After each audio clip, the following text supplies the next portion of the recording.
Good morning, good afternoon, good evening to all the respected dignitaries, distinguished speakers, honorable participants, loving audience, and all beautiful people present here from all around the globe. I, Ms. Nada Ratkovic, IIU board member, country director, IIU Croatia, the president of Research Center IIU, welcome you all to the second International Sustainable Development Goal Conference, Iisdgc 2022. For the Iisdgc 2022 leaders. Today, before I start, we will make something very good because we are here change makers. So first, let us pray for our.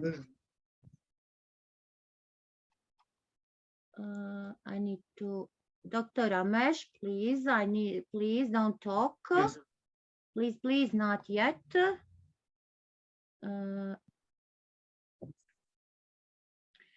So we are change makers. All these days we are change makers. So for the people all around the globe who are having disasters, earthquakes, and a lot.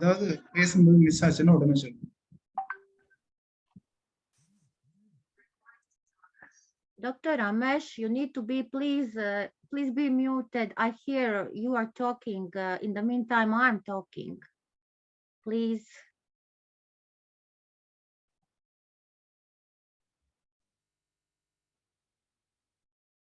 Okay, let me finish, then I will call you. Okay. So let's pray for all the peoples on the Philippines. Here at IIU, I have amazing students. I have an amazing educators, professors, researchers. Few minutes for our great people on the Philippines. So Father, God, Almighty, we come before you and plead for your mercy. Today, as typhoon batters our nation, we ask that you bring peace, protection, provision to all the affected communities. Keep everyone safe and defend us all from all the damages, harm that it can cause. We trust that you see us. We believe that you are watching over our lives. We have been through a series of storms amid the seemingly endless fight against COVID-19. Many of our Caribbeans are still suffering from the devastation caused by these calamities. Homes, livelihoods, properties, and even loved ones were lost. This typhoon shames our country. We ask you for compassion and comfort to in everyone's heart. Sustain us with your supernatural strength. Shield us with your protective love. Save us with your mighty hand. We entrust everyone and every need into your righteous hand. Lord, show us that you are most powerful than the storm. Remind us that this shall pass, but you and your word will remain forever. We rest upon your truth. We will not let fear overwhelm us because you have promised to be with us and rescue us. So today, we are continuing with this 8-day development the needs of the present without compromising the ability of future generations to meet their own needs. The topic, living sustainability, transforming the world, social environment, economic equality, 17 SDGs, 12 days, 50 countries, 100 plus global SDG experts, people, prosperity, planet, peace, and partnership. Today, on the day 8, we have SDG 6, clean water and sanitation, SDG 7, affordable and clean energy, SDG 8, decent work and economic growth, and SDG 9, industry, innovation, and infrastructure. By the International Internship University, in 12 days, we are having this event. Yes, right here, right now. IIU is recognizing the global call for solidarity, for science, for solutions, for all, and the ball is now in our court. Today, it's my honor to introduce an amazing person, an amazing professor, an amazing doctor, Professor Dr. L. Ramesh.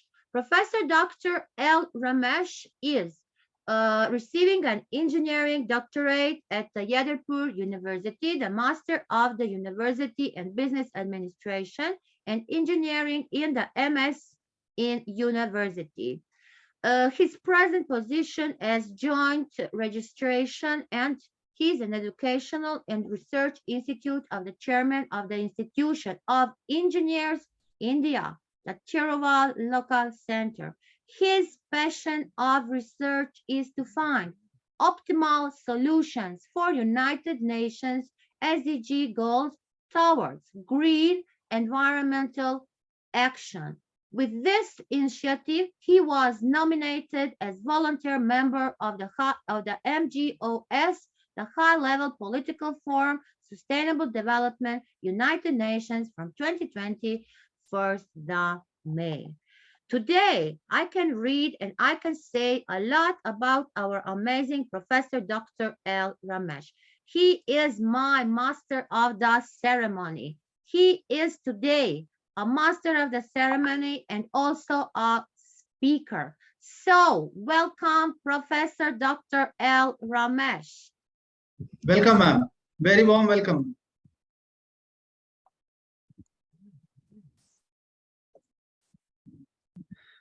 Thank you. Thank you so much for a very nice introduction and very warm welcome. Good morning, good afternoon, good evening to all my fellow speakers and the participants across the globe who are watching in the Facebook.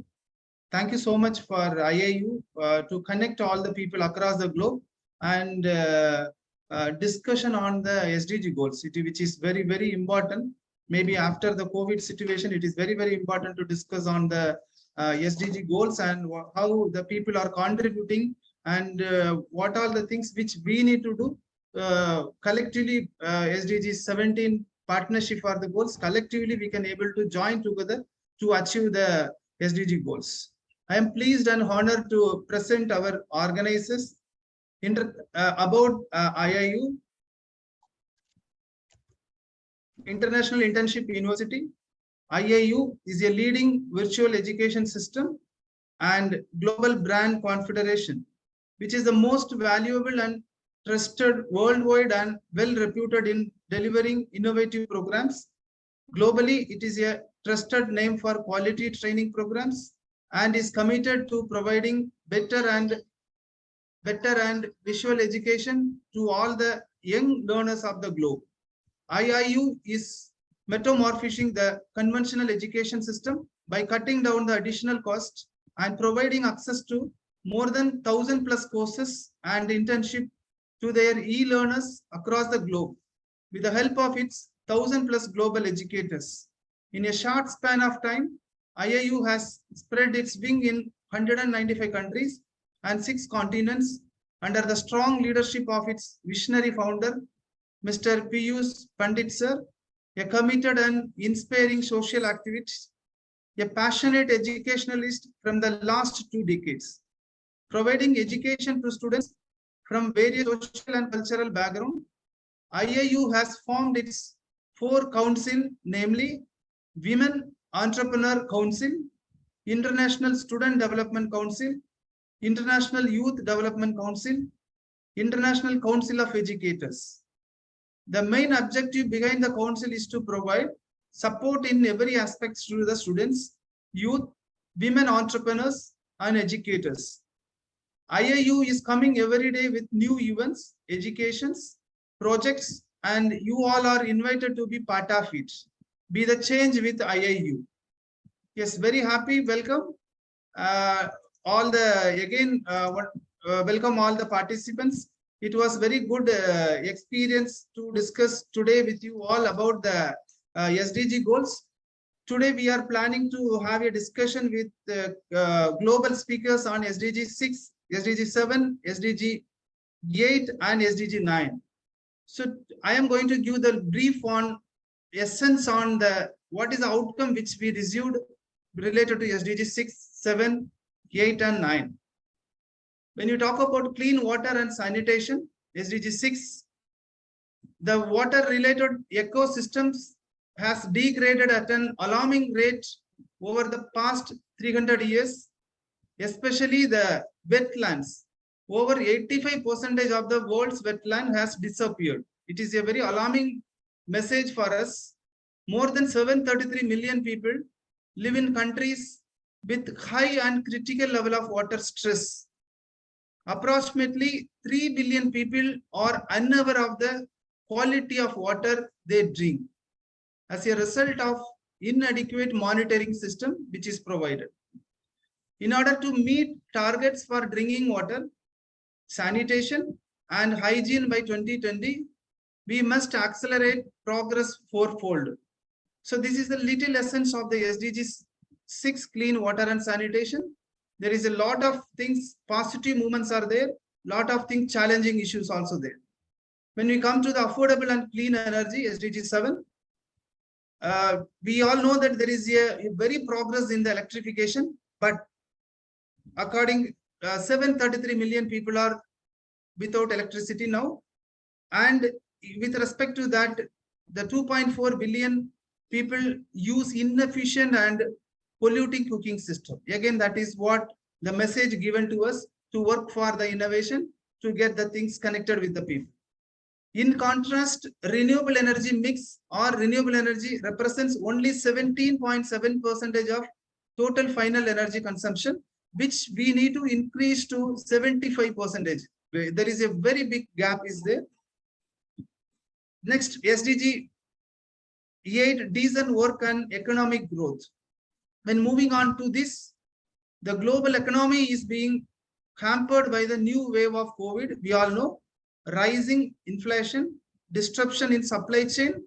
We all know there is a very disruption in the supply chain. Because of that, there is a total economic jerk is there. Policy uncertainty, labor market challenges. Among 130 million children worldwide, 1 in 10 are employed as child labor. So these are all the challenges which we are in front of us. But at the same time, there is a good positive movement also there for decent work and economic growth. So we all work together, and part of that we can achieve before 2030. Coming to the SDG 9, industry, innovation and infrastructure, which is very, very essential, because innovation play a very big role. It starts from school, it starts from college, so that any country, if the country is with innovation, yes, they are the ruler of the world. After the pandemic, global manufacturing has rebounded, but least developed countries are left behind. The crisis is negatively impacting manufacturing job. Because of the COVID, it's impacting the manufacturing job. And only 1 in 3 small manufacturers are getting loans. From 19 to 20, higher technological industries are far more resilient to crisis than their lower tech counterparts. So these are all the things which essence which I need to discuss with you, SDG 6, 7, 8 and 9. So today we are having very good speakers here. So they are going to discuss with you about the SDG 6, SDG 7, SDG 8 and 9. And end of the session, we will come to the conclusion of the global change makers, how they are represented and what collectively we can able to contribute to achieve the SDG goals. Thank you, ma'am, for inviting me, giving the opportunity and providing me the opportunity to have a discussion today. Thank you so much. And I would like to... Thank you, Dr. Professor Ramesh. What a great introduction, a great speech. You explain us all. So now it's the time for our first speakers, for our eminent global speakers, educators, students, and change makers. So today we will start with our first speaker. He is coming from Yemen. So let's see who is that. That is Mr. Ahmed Abdullah Al-Akromi. He's coming from Yemen. Welcome. Welcome, enlighten us with your speech. Welcome all, welcome Prof. You hear me? Yes, Yes, yes, sir. yes. Okay.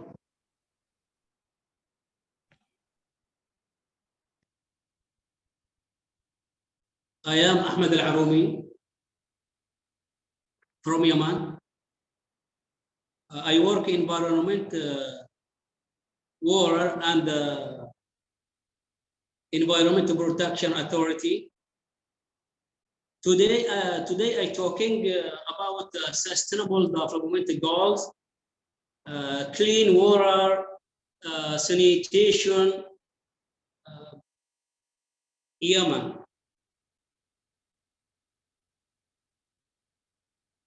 Content. Sustainable Development Goal 6 or Global Goal 6. Sustainable Development Goals targets and indicators links with other sustainable development goals. How does water and sanitation management impact on gender quality? Yemen tracking progress on Sustainable Development Goal 6 indicators in Yemen 2020. Sustainable Development Goal 6 or Global Goal 6 is about clean water and sanitation for all, or ensure availability and sustainable management of water and sanitation for all. The goal has 8 targets to be achieved by 2030. Progress toward the targets will be measured by using 11 indicators.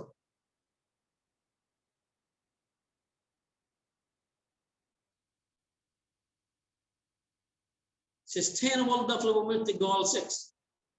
The 6 outcome-oriented targets include safe and affordable drinking water and open defecation and provide access to sanitation and hygiene, improve water quality, wastewater treatment and safe reuse, increase water use efficiency and ensure freshwater supplies, implement IWRM, protect and restore water-related ecosystems. The 2 means of achieving targets are to expand water and sanitation support to development countries and to support local engagement in water and sanitation management. Number 3, links with other sustainable development goals. How does water and sanitation management impact on gender equality?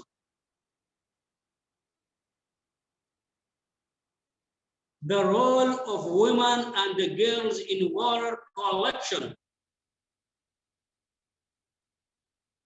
menstrual hygiene management, and how it is affected girls' attendance score.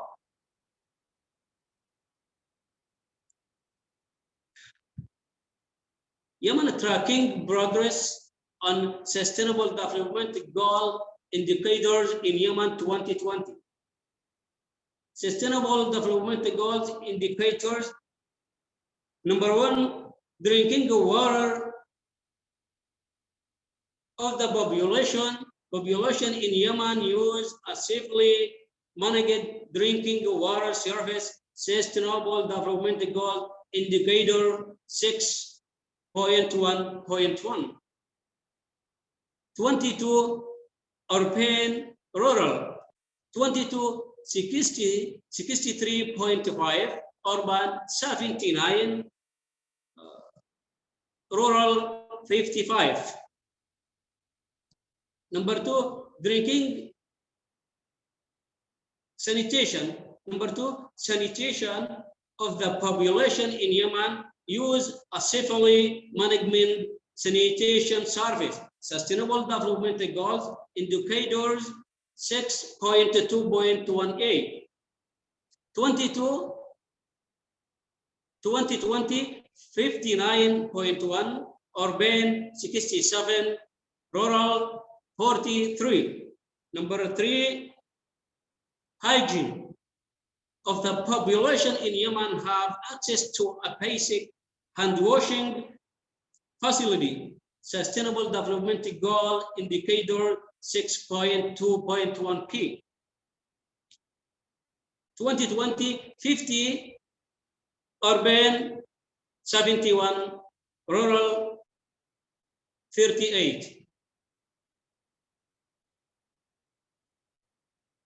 Challenges. Several challenges and difficulties stand in the way of achieving this sustained by water goal, including the war-related material damage, supply and sanitation networks, high rehabilitation costs, and vulnerable areas really heavily on because most water network in humanitarian assistance to sexual, fuel, and other service. Thanks for your attention.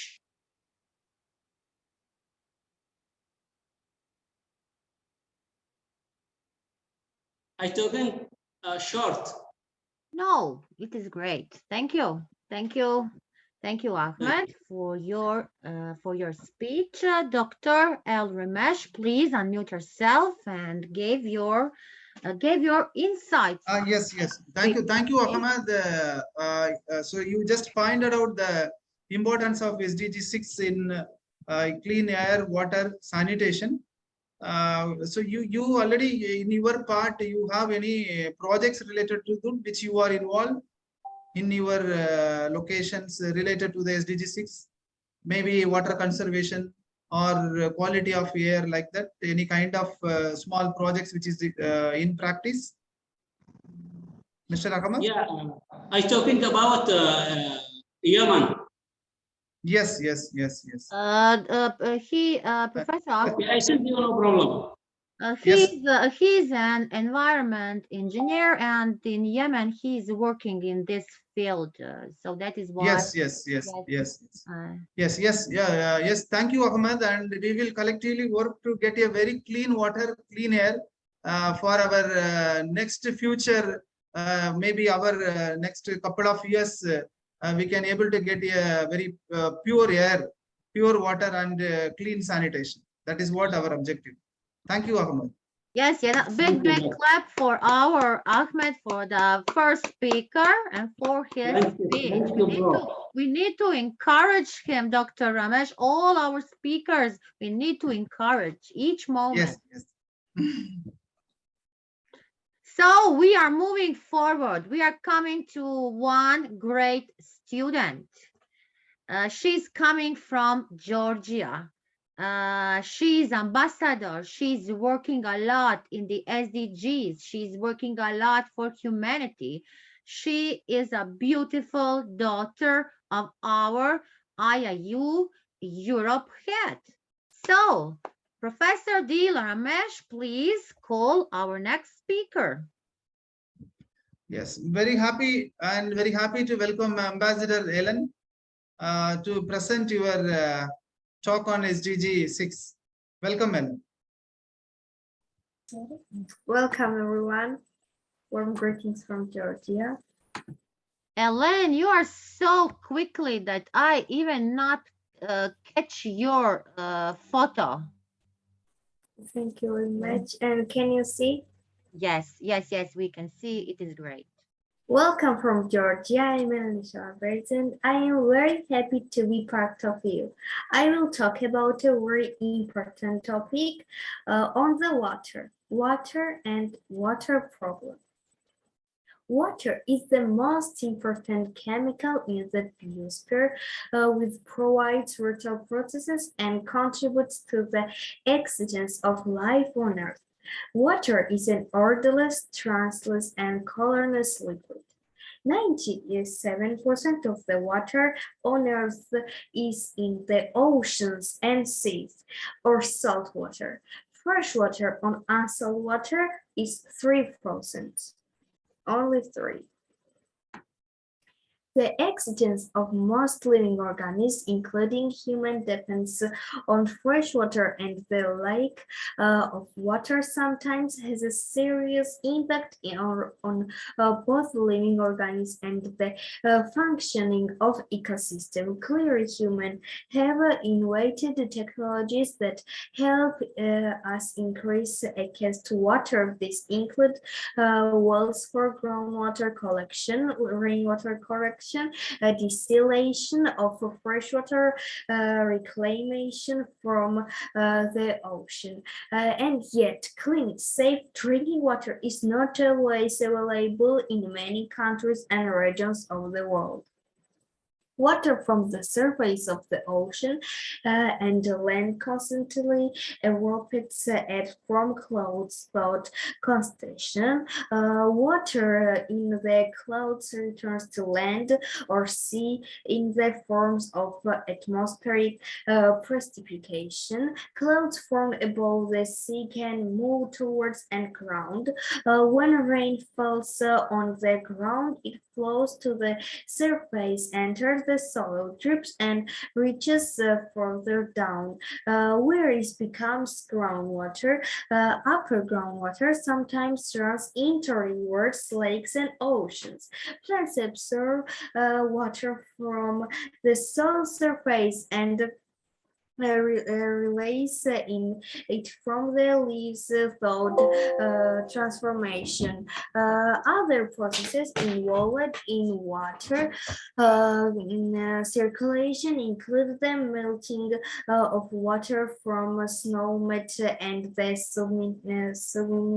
sublimation of snow and ice. The author of the virtual water concept was British scientist John Elena, who was awarded the Stockholm Water Prize in 2008. The scientists experienced why we consume more water than we thought.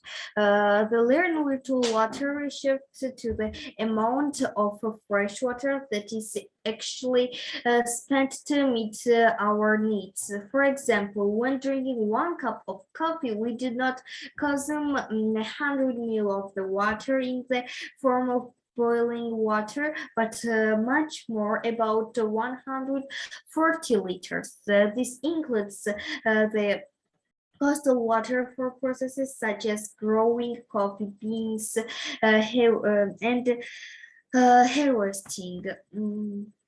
In the modern world, 40% of the world's population suffers from water shortage. Experts estimate that by 2025, a large portion of our planet's population will face this problem.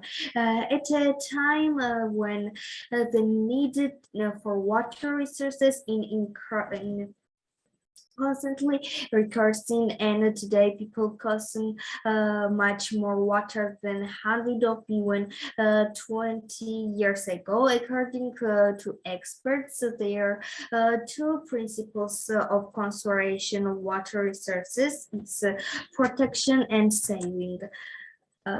Science says that the more water a person saves, that more will be left for the planet and animal world, which will ensure the ecological balance of the earth. According to them, water conservation is necessary to maintain it, so as not to future increase the problem of access to water resources.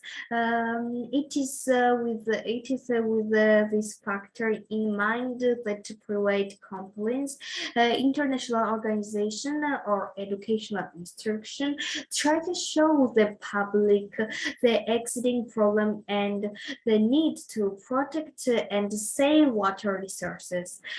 This water can be collected in containers that can be used for various functions at home, such as washing dishes and watering plants. Liquid systems such as special plastic banks that hang from the shower funnel have been created to collect this water. On the other hand, there are systems that are placed on the shower floor and have the ability to collect up to 90% of the water used later. This can be used to water the garden or in the toilet. In many cases, system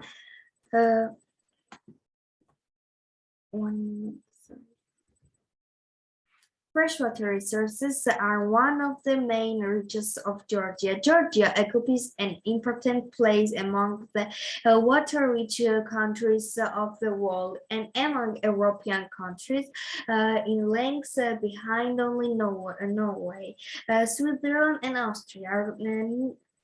Nevertheless, water resources are declining every year. We need to save water and be careful, protect from pollution.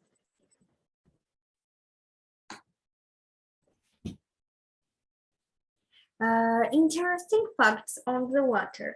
80 countries around the world, when 40% of the world's population suffer from water shortage.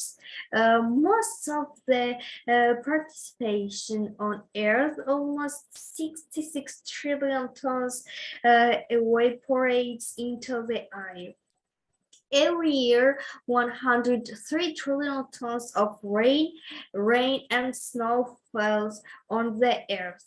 Many people die due to water and sanitation problems. Thank you so much for your attention, and I have a little video. Thank you so much, Ambassador Ellen. It was very well. Dr. Ramesh, she will play a short video she has. Yes. Yes, she will play a video. We open the faucet and it's always there, clean, safe, and abundant. Water, the essence of life. We need it every day, but we often forget that safe drinking water starts way before it gets to our tap. Before the pipes that lead to our home, even before the complicated process of treatment and disinfection that makes raw water drinkable. It starts here at the source. In Pennsylvania, our source water can be from surface water, like our rivers, lakes, and streams, or groundwater, the aquifers that lie beneath the earth. Public water suppliers tap into these sources to provide us with our drinking water. No matter where our water comes from, it's affected by what happens on the land around it. As we develop the landscape, we create more impervious surfaces and change the natural water cycle. When it rains, water can no longer seep into the ground. Instead, it travels as runoff, picking up pollutants on its way to rivers and streams. We all contribute to the contamination of our water. Contamination of our source water supplies can cause disease and become very costly to clean. And sometimes that contaminated water might be impossible to clean and the source must be abandoned. Fortunately, it doesn't have to be this way. We can prevent contamination from happening. We can use best management practices on farms and industrial sites. We can manage runoff from roofs and driveways by naturalizing our yards. We can protect green space and create buffer zones along rivers and streams. We can put zoning controls and stormwater regulations in place. Protecting water resources sustains local wildlife, attracts businesses, promotes tourism, and assures a more affordable quality of life for our families and future generations. Clean water benefits all of us. Click. Thanks for your attention. Thank you so much, Ambassador Ellen. It was very well represented, and it was very impressive. So because you started the school, and it is nicely represented in the form of introduction of water ecosystem initially. Then it starts with virtual water, and the scientist who given the contribution of virtual water, and it again you explained on the top 10 hydrating foods, which is very much needed for people, and 40% water shortage also you discussed, and you pointed out very good part, which the water conservation, which we people, most of the people are not carrying on water conservation, which you were pointed out and given the ideas for that, and given the ideas for the waste management, how we can able to recycle the water and we can able to use. And finally you can pointed out the rainwater harvesting. Not only the rainwater harvesting, you given the important facts, the present facts, how the systems is there. Thank you so much, Alan, and you have a bright future. You have a very bright future, and do a lot of things for SDG activities. Thank you so much. Thank you very much. Beautiful. Thank you very much. And finally, I would like to say that clean water is very important because it's very small resource, only 3%. So my request is to be careful not to pollute the water and use it purposefully. Wow, bravo. Okay. Great, Elena. I adore this beautiful girl.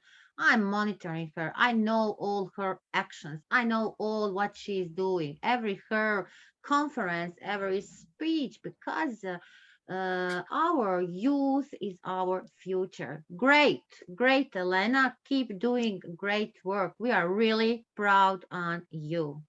My respect to you, dear Nanda. Yes, I love you so much. I So, love Dr. Ramesh, we are going to one Prince. So please present our next speaker. Yes, thank you. So we are very happy to welcome Chirinda Prince. Prince? Yes, I'm here. Mr. Prince? I'm here, Doc. Hope, madam, is internet connected. Prince? Yes, he's here. He's Dr. Prince, Ramesh welcome. here. Warm welcome, Prince. You start your presentation. I want to All say right, a few words. We have, before this conference, we have ICCN conference, and our Prince was also a speaker. He was amazing. He was having internet connection, internet issues, but today we will see him. Last time he was for us a dark prince. Welcome. Thank you, Doctor. Thank you, Doctor.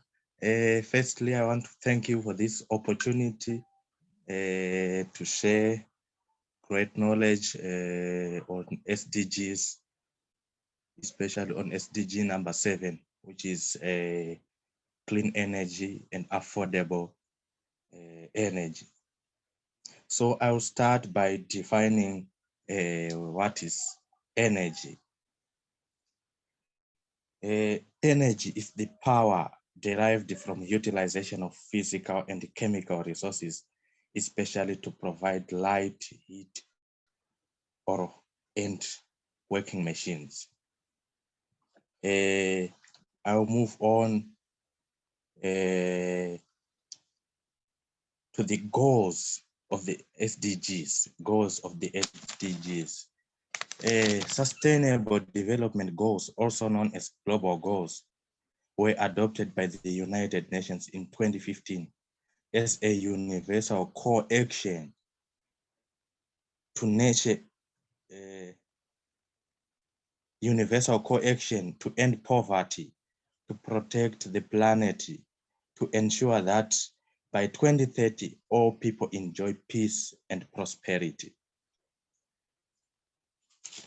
Ensuring universal access to affordable electricity by 2030 means investing in clean energy sources such as solar, wind, thermal, and etc.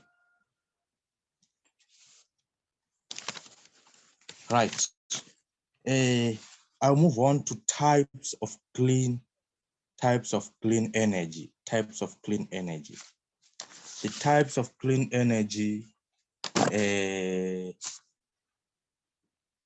are solar, wind turbine energy technology, geothermal, hybrid plants, thermal, and hydroelectricity. Then I'll move on to energy sources that pollute the environment. We've got coal, we've got natural gas, we've got oil. Then I'll move on to advantages of renewable source of energy.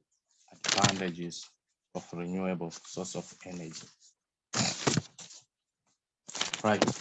These are some of the advantages of clean source of energy.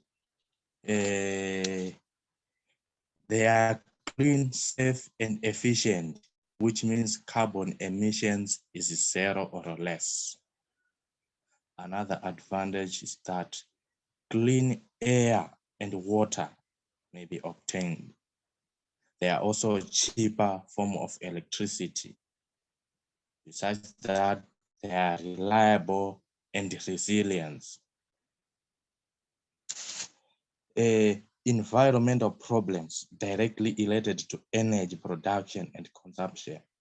I'll move on to environmental problems directly related to energy production and consumption. Right.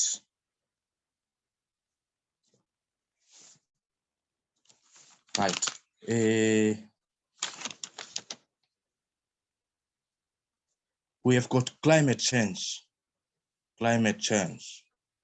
which is a problem directly related to energy production and consumption. We've got also air pollution.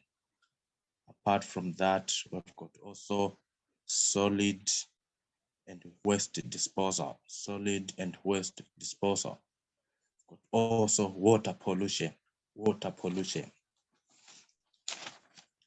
Apart from that, I'll move on to energy conservation ideas to conserve energy, since it's a basic need for humans. Energy is a basic need.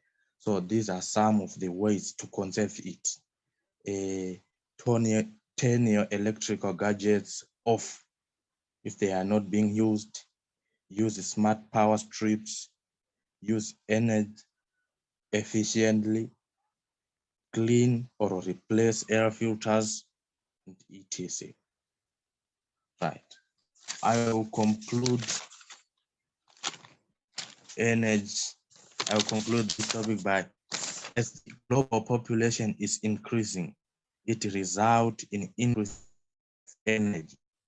So I am advising the world and all the nations to try by all means to stick to friendly, cheap, and renewable sources of energy, which does not pollute the environment, which does not affect our climate, which is now almost a pandemic, the climate change, due to some of these energy sources.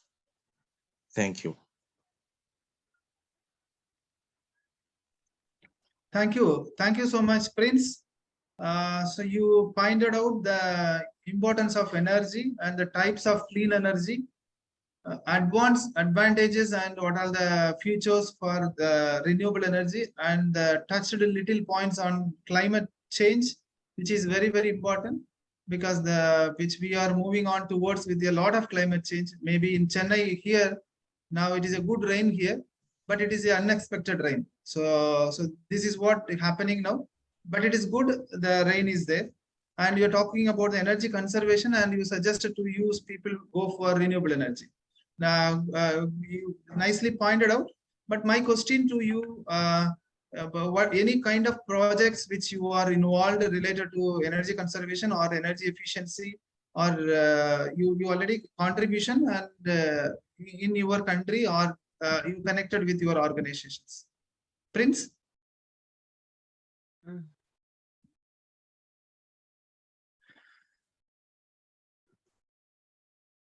Prince? I think, Dr. Ramesh, that Prince don't hear you. Hello? Yes. Yes, Dr. Yes. Muhammad. Hi. Yes, Prince. Prince, actually, you are involved in any projects on energy related conservation or energy saving, like that projects?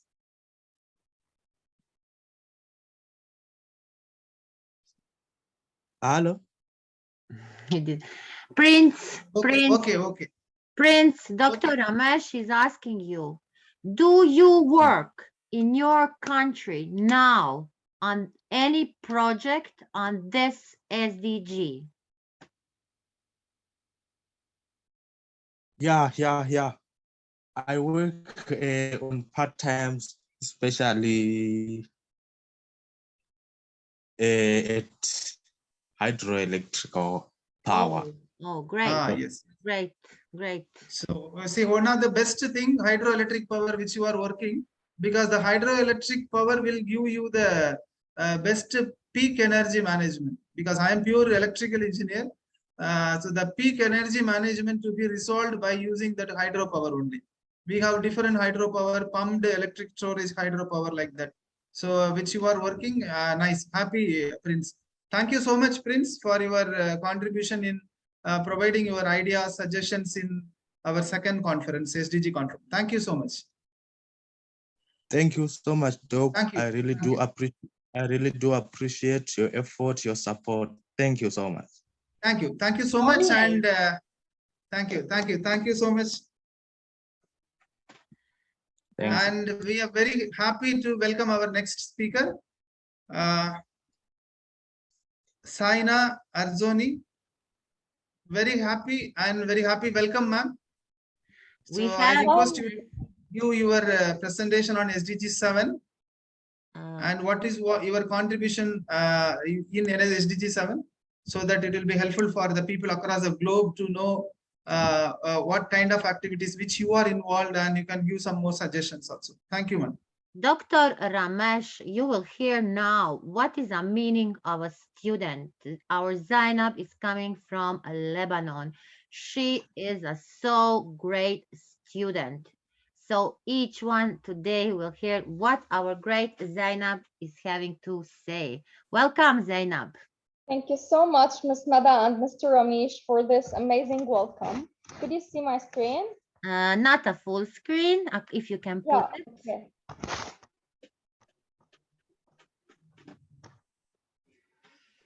And now, is it full screen? Yes, it is. You can. Okay.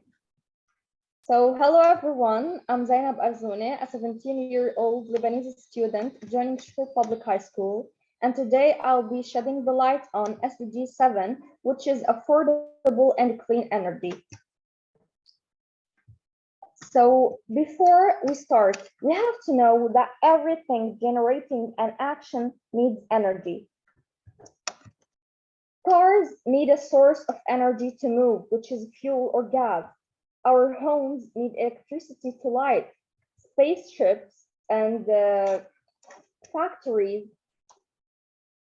Remote control needs energy, which is the batteries.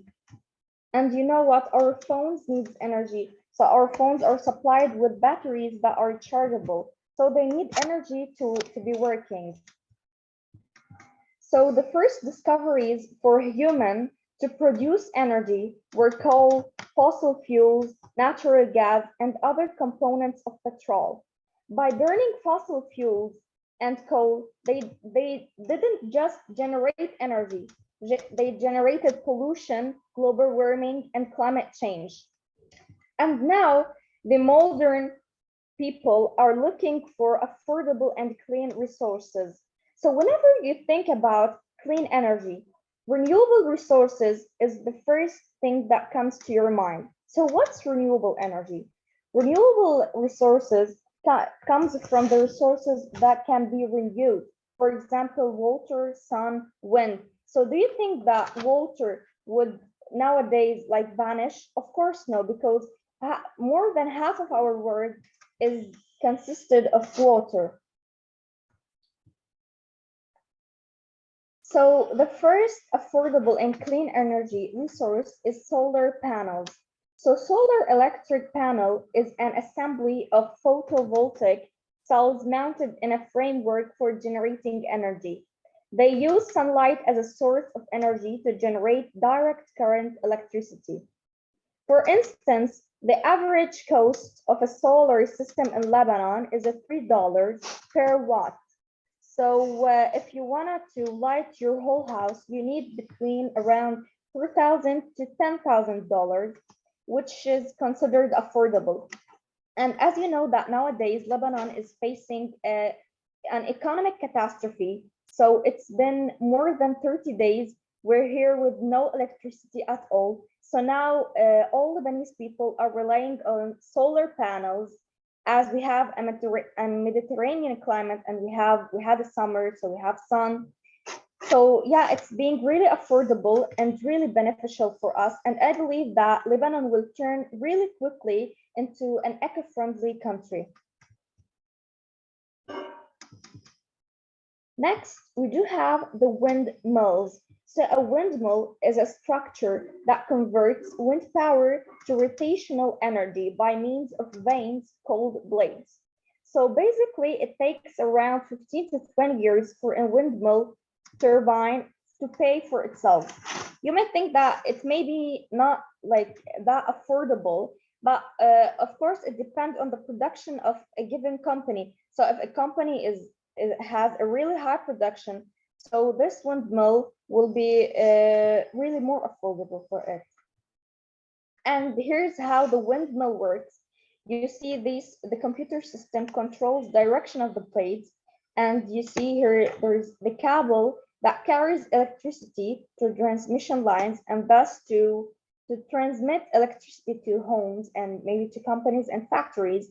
And here's up, there's the generator that converts mechanical energy, because when the wind rotates this blades, it will be a mechanical energy that will be formed into electricity. And then here are the blades that catch the wind and spin. So when those blades spin, they will generate energy. And next, we have the hydro energy, which is generating energy from water. Because as you know, our world is really rich with water. So we have to take advantage of this. So I have a short video explaining what's hydro energy.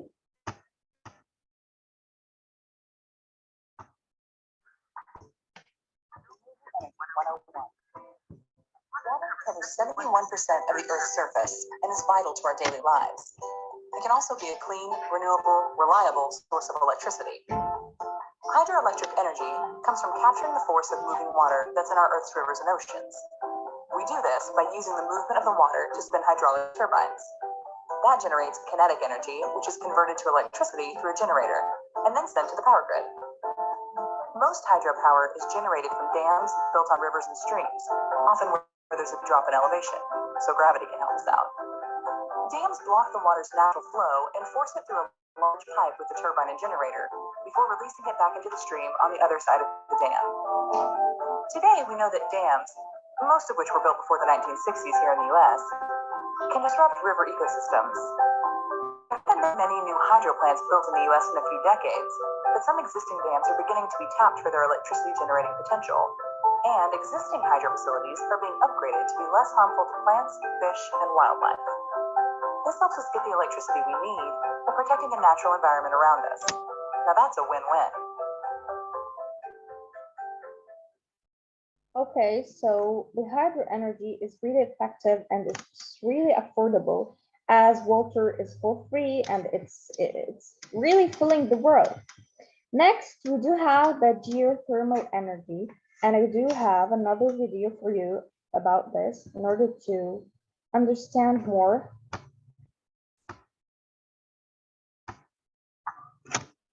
Renewable Energy 101. If you've ever observed an erupting volcano or the geysers at Yellowstone National Park, you've seen geothermal energy in action. The Earth's crust is made of rocks and water. Deep below that is a layer of hot, molten rock called magma, which is even hotter than the sun's surface. The heat just over 6 miles below the surface contains 50,000 times more energy than all the oil and natural gas resources in the world. Releasing a small amount of that heat in the right way can create electricity. A well drilled a couple of miles deep can capture the rising hot water and steam. That steam spins a turbine and a generator produces electricity.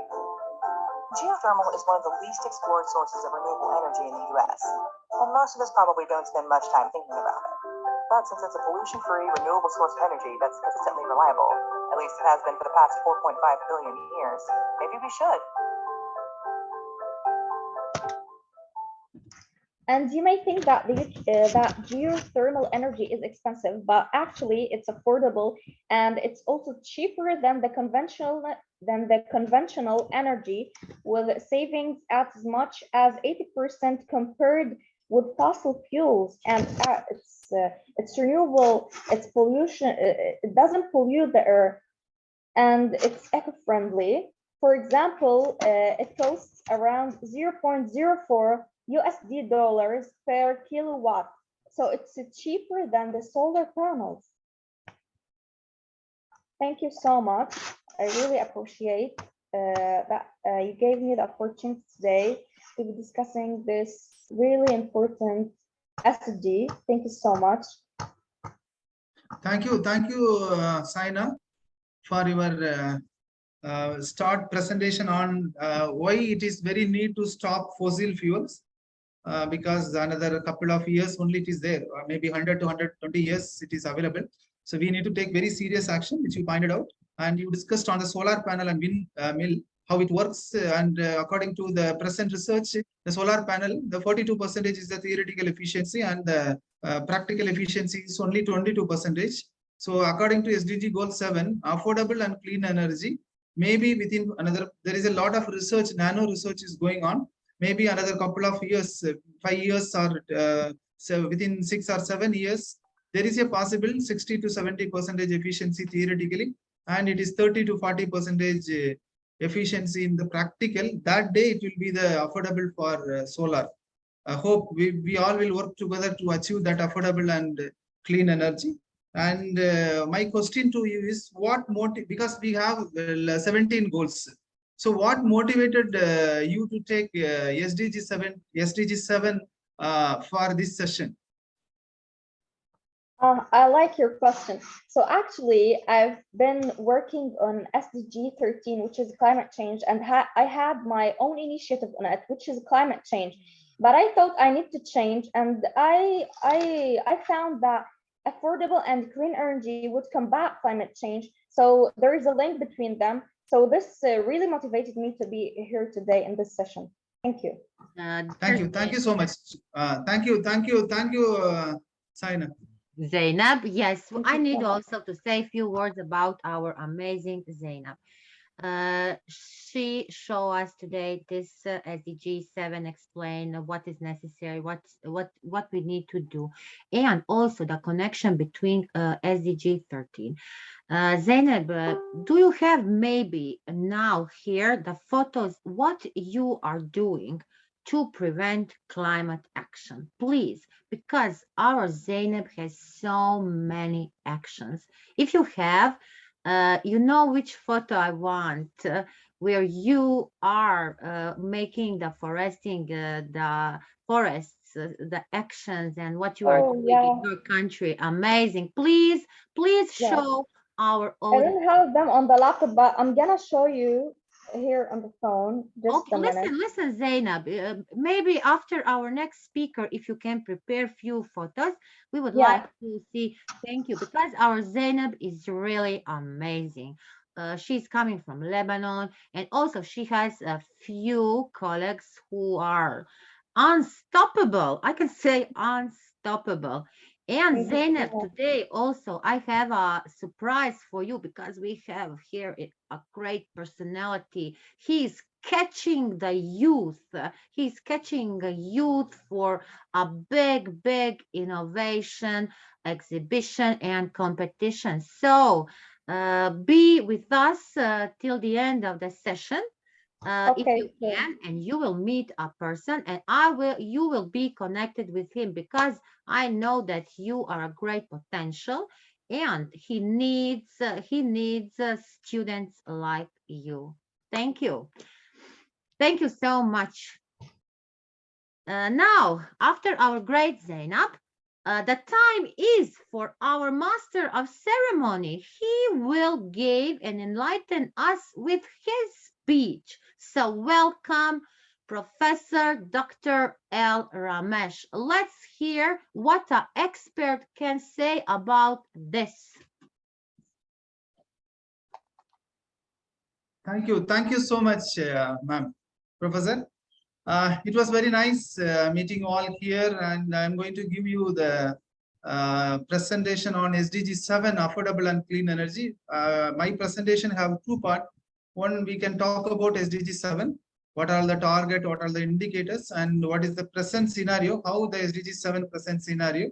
The next part, we talk about how our organization Iigen is contributing in energy conservation activities and in energy efficiency activities, and what are the projects which we involve, so that collectively this project will be taken by all our fellow people, those who are here across the globe, so that it will be helpful to achieve SDG 7. Before you start your speech, I need to say you have a lot of followers today on the Facebook. Yes. Yes. Thank you. I'm reading what they are writing to you, Right. Professor Oh. W. You have so many today followers. Okay, thank you, ma'am. Thank you. So SDG 7, it is ensure access to affordable, reliable, sustainable, and modern energy for all.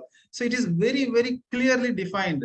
We have to ensure the access to affordable, reliable, sustainable, and modern energy for all.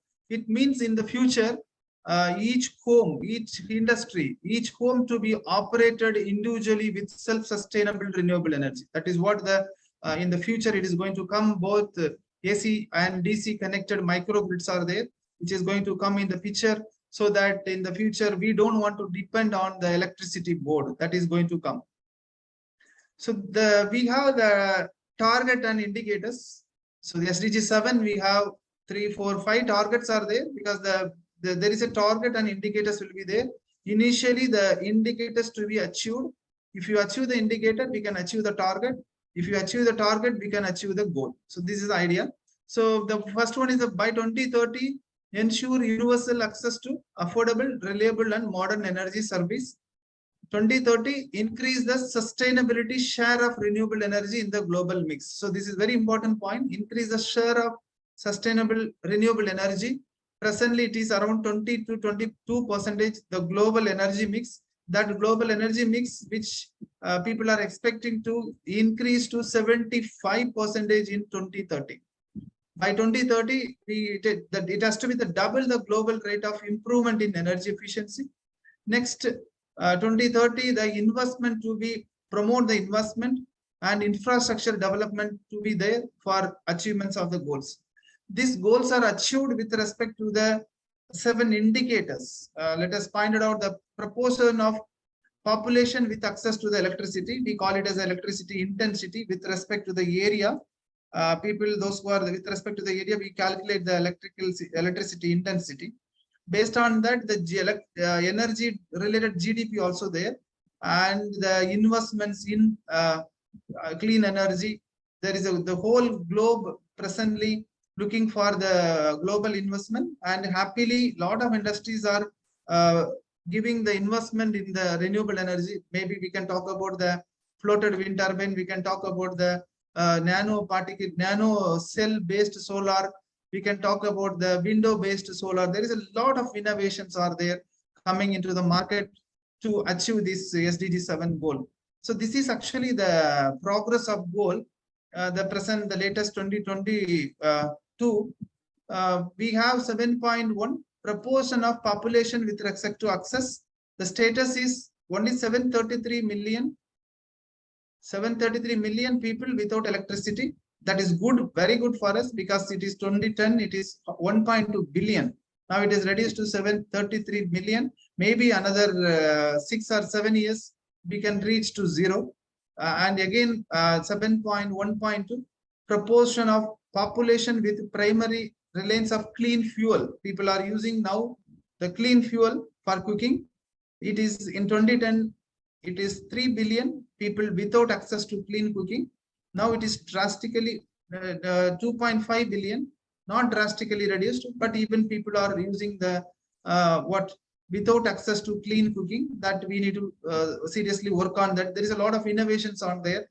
My professor, presently I am doing my postdoctoral position at Allahabad University. My professor is Professor Jens Bo. He done an innovation on the clean cooking. So he done very good innovation, innovative product, clean cooking, where the people are using in Allahabad universities near that areas. 7.2.1 renewable energy share in total final energy consumption.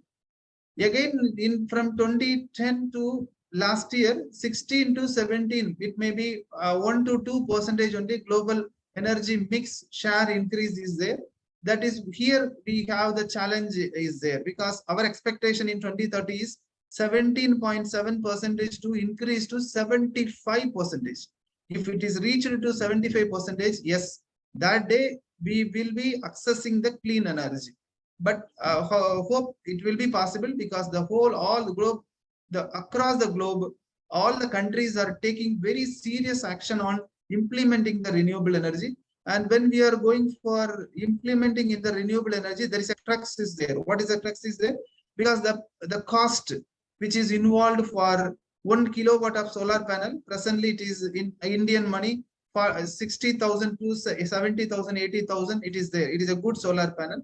That has to be reduced to 40,000, 20 to 30,000 has to be reduced. There is a lot of research is going on. Hope so. Another 3-4 years it come down, so that it has to be affordable for all. All people will implement the solar panel in the home. Automatically, what will happen? The renewable energy share 17% will increase to maybe 30-40 in another 2 years, and it will go to 60-70 in 2030. And 7.3.1 energy intensity measured as a ratio of primary. It is 5.6 mJ per USD. It reduced to 4.7. Yes, okay, it is going good. And 7.8.1 international financial flow.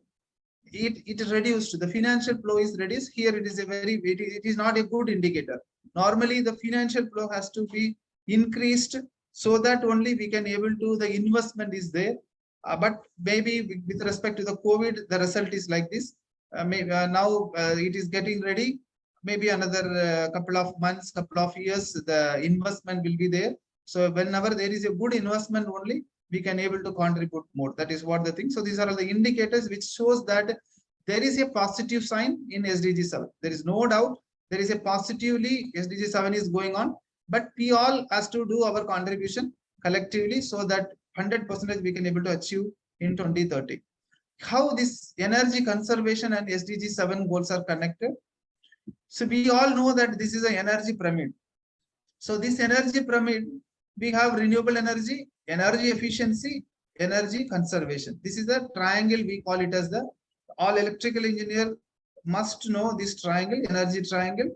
Energy conservation play a very big role when compared with renewable energy and energy efficiency. Almost 40%, 45%, 40% energy conservation play a big role. But what happened across the globe, people are concentrating more on renewable energy. People are concentrating more on implementing renewable energy. People are concentrating more on energy efficiency, but very less contribution given to energy conservation. Very, very less contribution, because when people across the globe will aware of energy conservation activities, we can reduce the demand. So this is a part of that. If you reduce the demand, automatically the attitude of the people got changed. The energy conservation, energy saving, this kind of conservation concept to come in the mind of the people. The attitude of the family will change, attitude of the people will change. When people start energy conservation, they will go for water conservation, they will go for food conservation, they will all conservation, they will go. Finally, it comes to the conclusion of SDG 7, SDG 1, SDG 13, like that, all SDGs are connected. So the conservation play a very big role. That is the reason Iigen, our organization, taken this conservation as the key player activity through the Iigen. Iigen is the institution of green engineers, where members are connected. We are working towards the green SDG goals of United Nations. This is the ring, like human ring. We have, this is a ring. This is a 9-color Iiu-Isdgc ring. We have 9 colors. With respect to 9 colors, we are working towards achieving the Iiu-Isdgc thing. This is a 9-color. Violet indicate the waste management. Indigo 3 indicate the transport. Blue 5 indicate the built environment. Brown 7 indicate the intelligent agriculture. Green 9 indicate the energy. Gray indicate clean air and water. Yellow indicates smart health. Orange indicates future computing. Red indicates safety. So these are all the area where Iigen members are working, and particularly Iigen members are working very seriously on Green 9, that is Energy Efficiency Research Group and Energy Conservation. See, without doing certain part to the society, we will not advise other people. That is what my perception always. We have to do some contribution. After doing that contribution, we have to make aware of people to do the thing. That is what the thing. So with that initiative, in the year of 2014, with my students, we started a pilot study on energy conservation activities for the domestic home. So domestic home, we done some survey in 2014, 2015, 2016. Finally concluded lot of important points, maybe 50 points. After that, it consolidated to 20 points. After 20 points, it consolidated to 9 points. Simple 9 points. Any home, they can save 1 unit per day. Simple 9 important points. We call it as Green 9 mantra. That is what written in the top. Green 9 mantra. With this Green 9 mantra, if you implement today in your home, you can save 1 unit of energy, which will be equal to saving 1.3 kilogram of carbon dioxide, which will be equal to saving 720 liter of water. Because to generate 1 unit of energy, you need 720 liter of water in thermal power plant. So by that is what our part. We done some good research on this and published around 20-30 papers in Scopus indexed conference and journals. Finally concluded, this is the 9 mantra. Hope you all able to see. Point number 1, 2, 3, 4, 5, 6. Very simple points to be implemented in the home. Regularly cleaning of refrigerator. We have to clean regularly refrigerator monthly. Monthly, what we have to do? We have to clean the refrigerator. What are the parts which is inside that? Take it outside, then filter that. What actually essentially needed, we need to keep back inside that. So this is a process which we need to do. Avoid leaving the equipments in standby mode. Optimal temperature setting. Replace the maximum utilized LED with solar LED. And usage of heavy equipments in off-peak load. So these are all the important points which our students are start implementing in their home, and they started saving. They will save daily 1,585 watt hour per day. 1,000 watt hour equal to 1 unit. So we can say 1.5 units almost. When we can, anyone can implement 9 mantra to save 1 unit per day at home. So this is our research outcome, which is implemented now in our India, and hope it will be implemented across the globe also. So this is a project. Yes, what I told you, no. So this is a project. What is the project is? It is called Iiu Energy 99 Challenge. So the project is, I told you, this project is partners across the globe with this policy time, Smiles for Millenniums, Earth Day Network, like that. So the idea is, the students or any participants, they will implement this Green 9 mantra, energy conservation idea, to 99 homes. They have to implement to 99 homes, and after implementation of 99 homes, they have to measure that whether there is a reduce in the energy bill. If there is a reduce in the energy bill, they will take a video, they will take a photo and post it in the group which is there with us. So that it is we need actually the actual outcome. That is what the project says. This version 1 of the project completed, and 250 students completed their project and done the 500 students are there registered, but 250 students completed the project and they achieved the result with meeting the 100 homes, and 50 faculty staff members also completed the project. It is a very pioneer project with Iiu. Second one is Iiu Top for SDG. So this project is started some 3-4 months back. So the people across the globe, if you want to join this project, you can join and just talk for SDG. It means that you have to create awareness for SDG to the school people. You have to create awareness for SDG to the students or anywhere and post the video. The third one is Cycle for Green. You have to do the cycling and create awareness for energy conservation to the roadside vendors, and create awareness with the industry, create awareness with the domestic residents, then come back to home. So it will be like a contribution for SDG 3 also, good health and well-being. And the same time it is contributing for that SDG 7 and 13. That is a Cycle for Green project. And I come to the conclusion, but I would like to show you one project, then I will conclude. So this is the project. This is the project I told you, Iiu Energy 99 project. I told you 557 members are already joined in this project, and 250 students completed that project. You see here. So this is one example. These students talking on this project.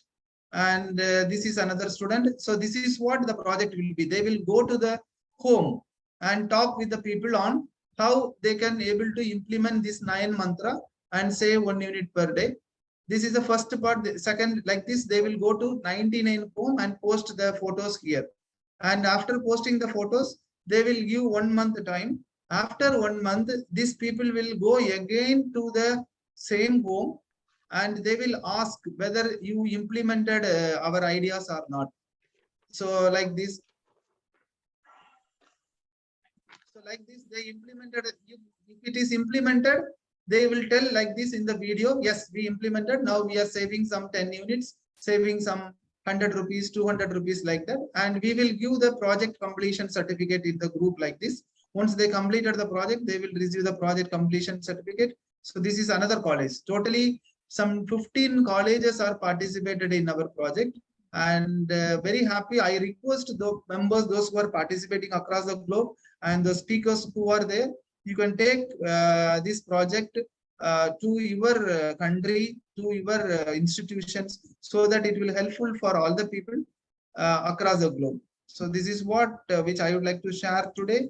I'm thanking so much Iiu for providing me the opportunity to share the talk on SDG 7 and providing our projects with the fellow members. Thank you, ma'am.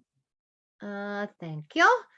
Thank you. Great, Dr. Ramesh. We will also say something on your presentation, on your speech about the affordable and clean energy. Really great explanation of the progress of the goal 7. the numbers explained what was happening, the indicators, what was last year. As you say, each one person needs, who is in engineering or anywhere, needs to know about the energy pyramids. So what is efficiency, what is about the energy, and what about the conversation. Really honor to know you, and to know about the IGEN, because we see that IGEN is really supporting and achieving the green building, everything what is green. The same, the topic, the title say that.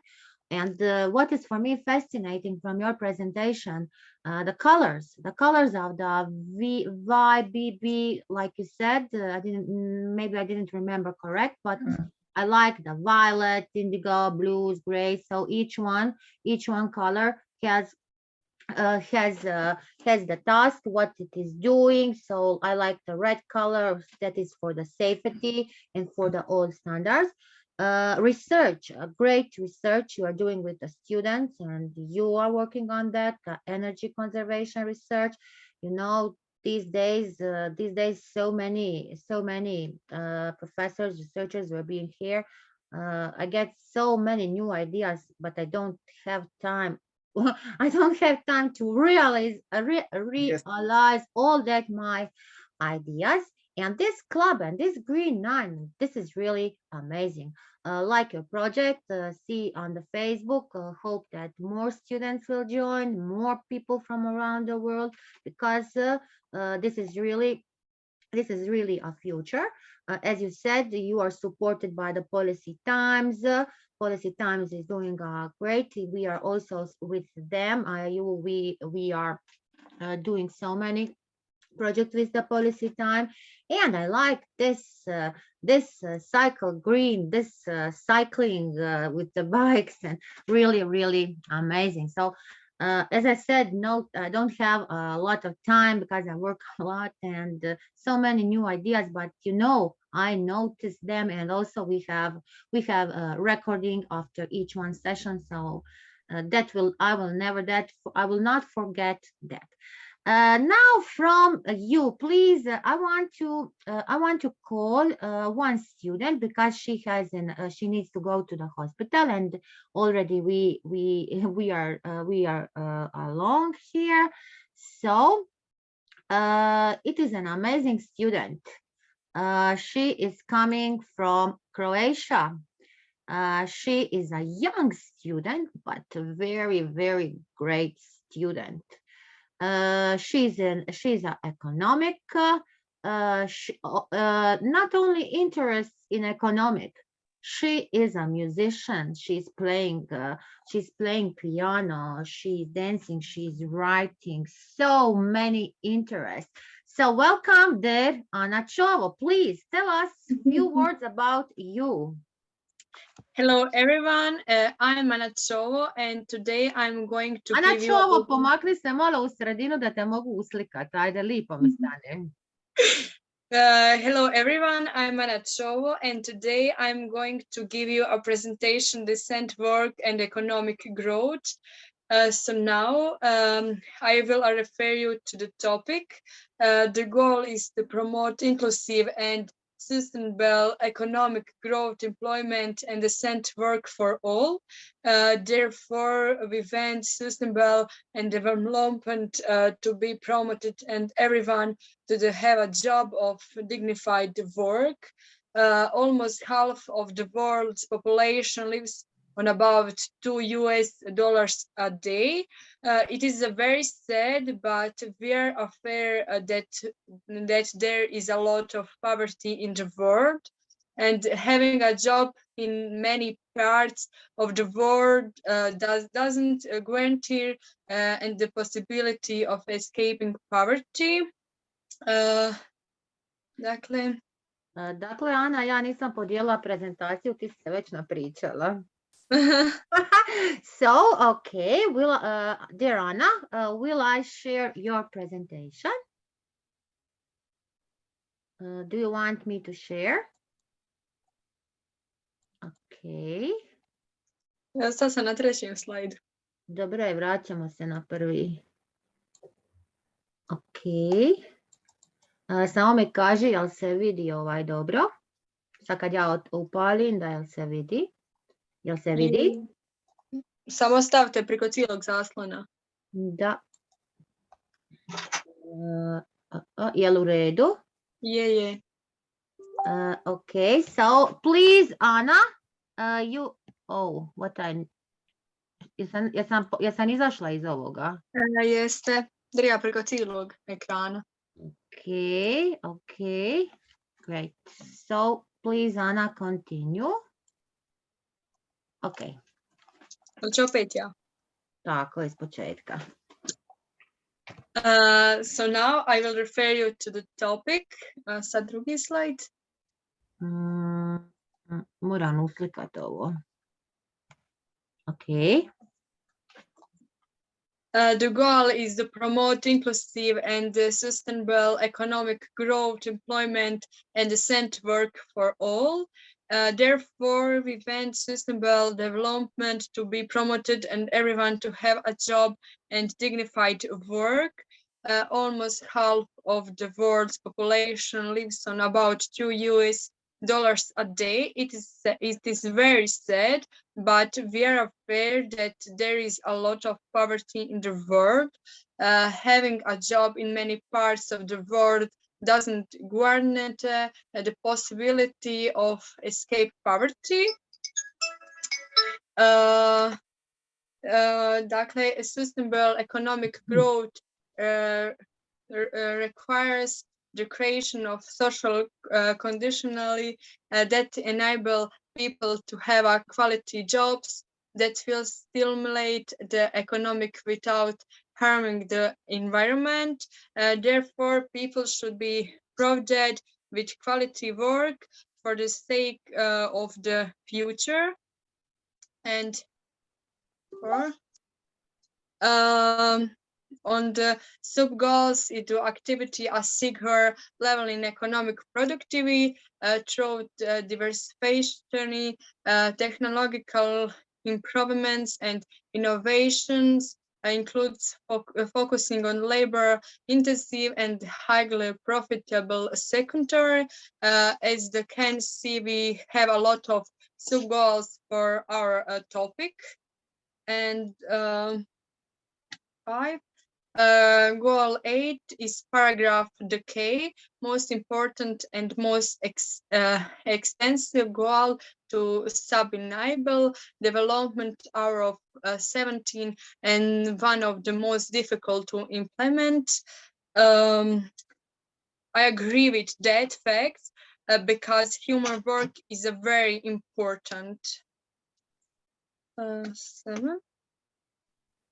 With the Council of the EU, it is elaborated, it is a plan as part of the experiment of Goal 8, which includes the financing and development policies of the members and the prices tasks for reducing employment, social employment, exemplary working conditions, adequate incomes. I believe that parts plans should be made for our better future. In my country, what about Croatia? In my country, Croatia, where the employment rate last year hovered around percentage, despite the accepting development program, it is faced with major problems on the labor market. The outflow of qualified labor is a big problem, but the disorder of the economy and the labor market is even bigger. In my country, the situation with the economy is not very good. Many people are moving from their homeland, but I hope that things will get better and that people will get quality work. What should we do? Development-oriented policies that support productive activities, the creation of decent jobs, creativity and innovation should be promoted. As I mentioned in the previous slides, we have to encourage people to be creative and innovative for a better future. It was a pleasure to be in this project. I gained a new experiences, grading for Banyos Pielacic Secondary Vocational School scene. And a big thank you to my mentor, Nada Ratkovic, who encourages is a project and on everyday good deeds. And thank you for your attention. Greetings from Croatia. Thank you, Anna. Thank you so much. Hope with your busy schedule, you are here today to express all the, because this goal is very, very important, which is connecting with all the result finally concluded in the economic development only. So because of the COVID now, there is a lot of changes in the jobs, which related to unemployment problems are there. And people are the reduce in the salary, reduce in the change of job, reduce in the another type of things, which created a little mess in the total environment. But hope now things are getting ready. There is a good boom in the that is IT based jobs, artificial intelligence based jobs. There is a total market now changing because the electric vehicle is coming in the market. The whole across the globe, there is a boom in the electrical vehicle. So like that, in future we can able to have a very good result for this SDG. Yes, yes, Decent yes. work and economic growth. Yes, I need to Thank say, you. I need to say a few words about this because Anna is in a vocational school, a high vocational school.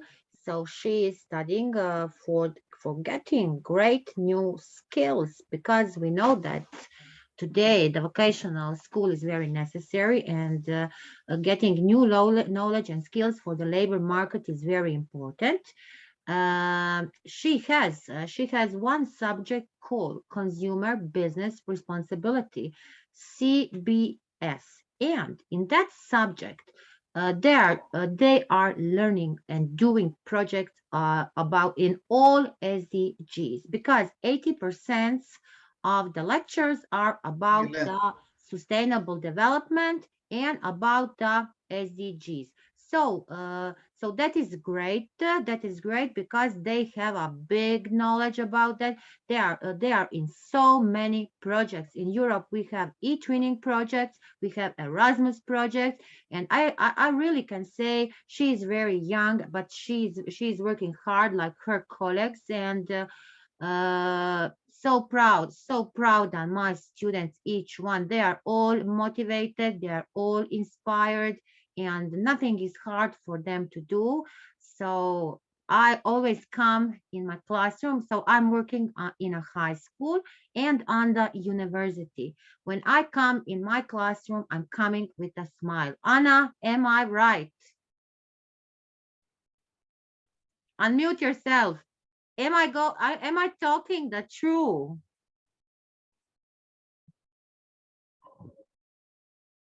She don't. Unmute yourself, Anna. Uključi mikrofon. Aha, evo. Am I right? Do I lie? How I'm coming in the classroom? Šta? Kako ulazim u učionicu? Sa osmijehom? Yes, of course.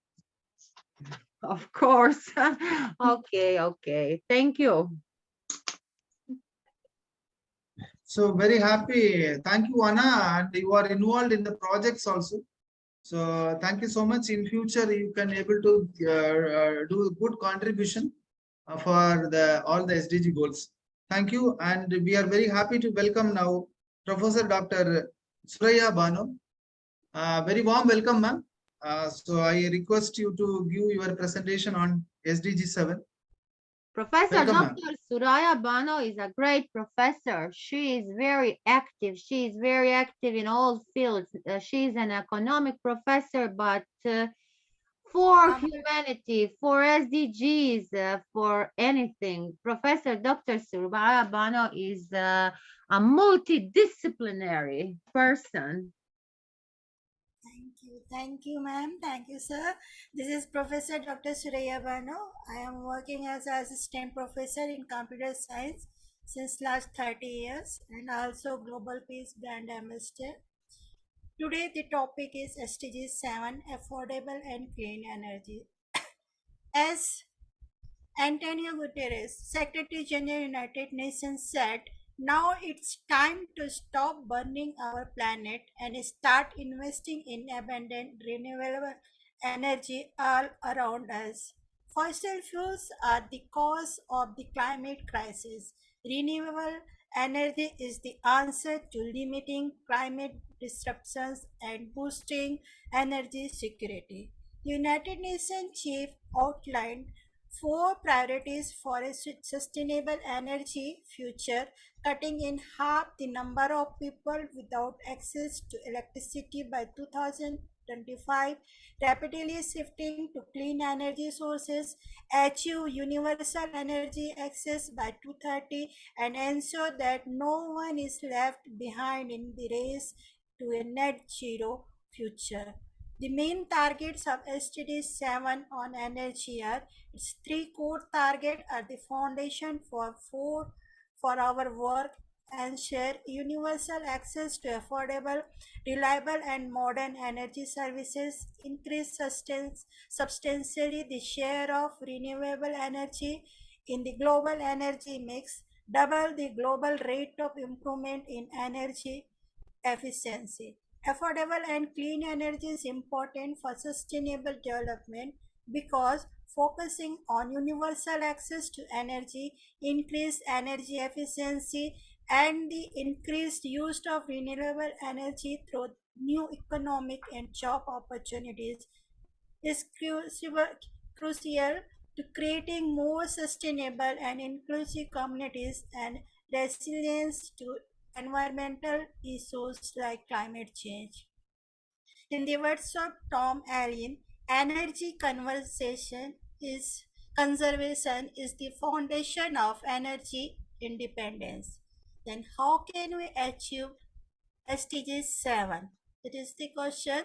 The goal has five targets to be achieved by 2030. Progress towards the target is measured by six indicators. Three out of five targets are outcome targets, and universal access to modern energy, increase global percentage of renewable energy, double the improvement in energy efficiency. Then the question arises, how does renewable energy affect sustainability? Electricity from renewable energy sources produces between 90 to 99% less greenhouse gases compared with coal-fired plants and causes 70 to 90% less pollution. Focusing on renewable energy sources other than fossil fuels and coals might help in avoiding environmental impacts, specifically from air pollution and greenhouse gases.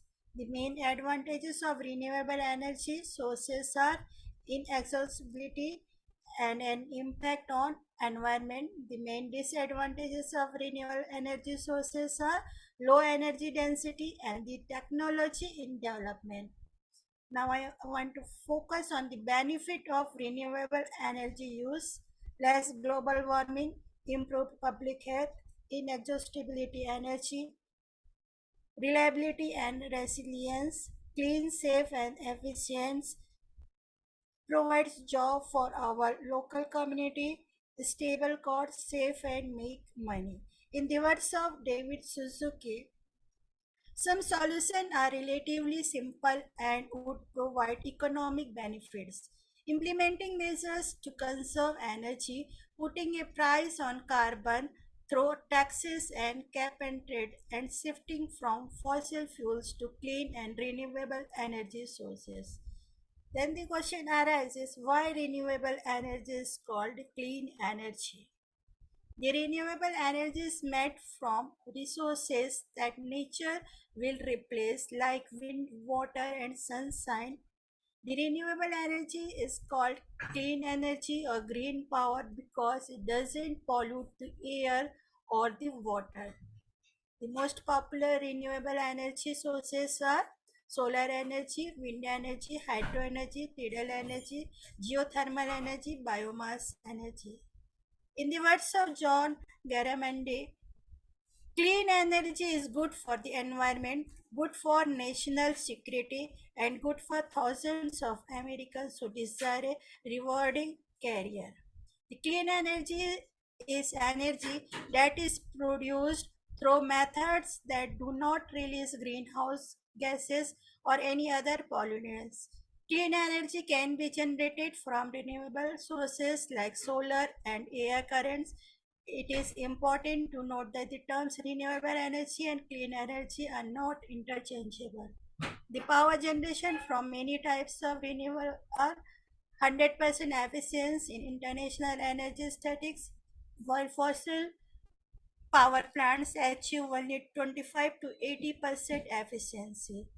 Wind comes out on top by a wide margin over all other sources. It is followed in order by geothermal, hydro, nuclear, and solar. Fortunately, clean energy is ever more affordable.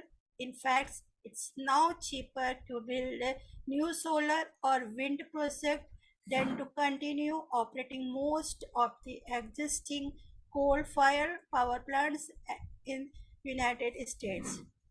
In the words of Bill Gates, almost every way we make electricity today, except for the emerging renewables and nuclear, puts out carbon dioxide. And so, what we are going to have to do at a global scale is creating a new system, and so we need energy miracles. At last, I conclude clean energy provides a variety of environmental and economic benefits, including a reduction in air pollution. A diverse clean energy supply also reduces the dependence on imported fuels. Benefits of renewable energy are generating energy that produce no greenhouse gas emission from fossil fuels and reduce some types of air pollution. Diversifying energy supply and reducing dependence on imported fuels, creating economic development and job in manufacturing, installation, and more. One of the most obvious ways that renewable energy can save business money is by reducing their energy bills. Companies can install solar panels, wind turbines, and other forms of renewable energy on their properties and use them to power their operation. At last, I want to share nice golden words said by Kofi Annan, former Secretary General, United Nations. If we can come up with innovations and train young people to take on new jobs, and if we can switch to clean energy, I think we have the capacity to build this world not dependent on fossil fuel. I think it will happen and it won't destroy economy. Thank you, ma'am. Thank you for giving me such a beautiful opportunity. Thanks a lot. Thank you, Professor. It was nicely pointed out the importance of renewable energy. Started with the secretary note and explained the benefits of renewable energy and the types of renewable energy, and describe the economic benefits and how the business opportunities are there for the renewable energy. There is a very good business opportunities are there for renewable energy. People are investing on that. And finally concluded with the innovation, because the innovation play a very big role. Without innovation, it is very tough for us to go beyond the next part, because the last 10-15 years there is a dramatic changes in the technological innovation. Because of that only today we are moving forward with all kind of artificial intelligence based technologies, healthcare innovation in the healthcare, like that. Thank you so much, ma'am. And what motivated you to have the contributions, because you have a good students community with you, and whether the students are aware of SDG goals or how far it is, ma'am, in your places, how this SDG goals, goal number 1 to 17, which is connected with the students. Sir, right now they are connected very slow, very little amount. I am not Yes, satisfied. I am not satisfied still, but I am yes, trying this to. is, But I am trying to, because no one is cooperative. They are more jealous. If we are yes, doing, yes, yeah. if we are Yes, doing, rightly, Dr. yeah, Suraya, no, rightly, you yes. listen. So You need we to are the keep people. up a good work doing on that. You know, yeah. never But this stop, impact, never stop. it is the bad impacts. Last few months, last 4 months, I didn't get salary, and it's still my principal has warned me. You Oh my will Okay, not God. get okay, okay, salary. okay. That What okay, okay, ma'am. So this is hope we will all of able to, jealous. This is all you of will able to jealous. get a, you will able to get a very good solution in the coming week. We hope that, and we can motivate the students also to involved in the projects related to SDG. So that will help. We need healthy environment to do. Healthy Yes, yes, environment. yes. That will change, ma'am. Population. So that will change in the future. So hope we Yeah. can able to get connect with you, ma'am. Thank you so much, ma'am. Thank you, ma'am. Yes, thank you, sir. Thank you. I want to connect you also, sir. Yes, ma'am. Yes, I am writing my mobile number and mail ID.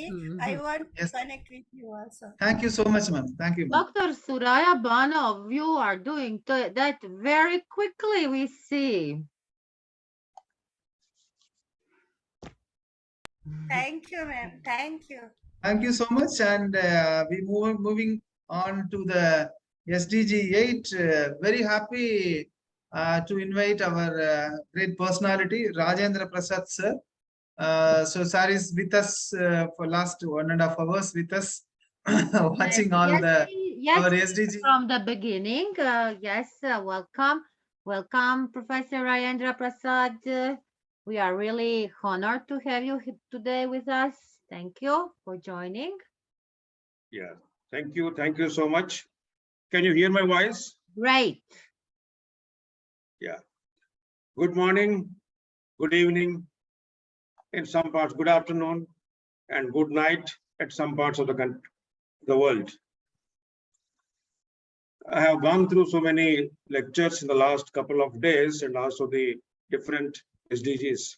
And especially Ramesh sir is there, and he is sitting on the almost 17 goals he is working on. He is, I think, working encyclopedia of all the SDG goals. He has been working on it. It is tremendous work. It's not so easy to work upon. And I'm grateful to Nara madam. She has been working on for the last 10 days continuously. And special thanks to the Iiu and Piyush Pandit. And today I'm given this decent work and economic growth, very typical topic. Wantedly I have taken this because there were many speakers on the SDG 4. Everybody has taken SDG 4. And this is the only one which is taken by only 2 people. One is myself and Anna. Yes, Only yes, 2. that is Professor Rajendra very disappointed, because you know what I Yes, yes. Yes, You yes, are because know. it is very it Yes. is very tough to select this goal, because No. people believe. For us, very, very important SDG goal. Yes, yes, What yes. I say, you are talking about education. How education can you have without economic growth and decent work? What are we talking about the education without this? Yeah, you're right. So wantedly I have taken this topic. So I am thankful to Anna, the student, who has already given some brief information about the decent work and economic growth. I will touch upon some of the important areas with the basics also and certain other points. The decent work and economic growth, as rightly mentioned by Professor Nada, where there is no education, there is no economic growth, and there is no decent work. It is something like oxygen for us. Education is the oxygen for the economic growth and also the decent work. Just now, as Suraya Banu madam has mentioned, So decent work or working environment, if it is not there, people cannot give their fullest potential. So productivity goes down when the decent work is not there. What is exactly the decent work as per the United Nations and also the forum, economic forum? The productive work for men and women in conditions of freedom, the equity, security, and human dignity.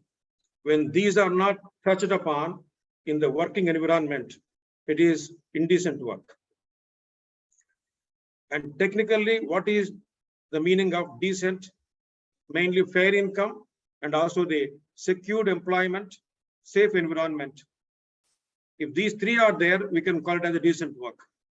Then the people may not be changing the working atmosphere in any country or in any job.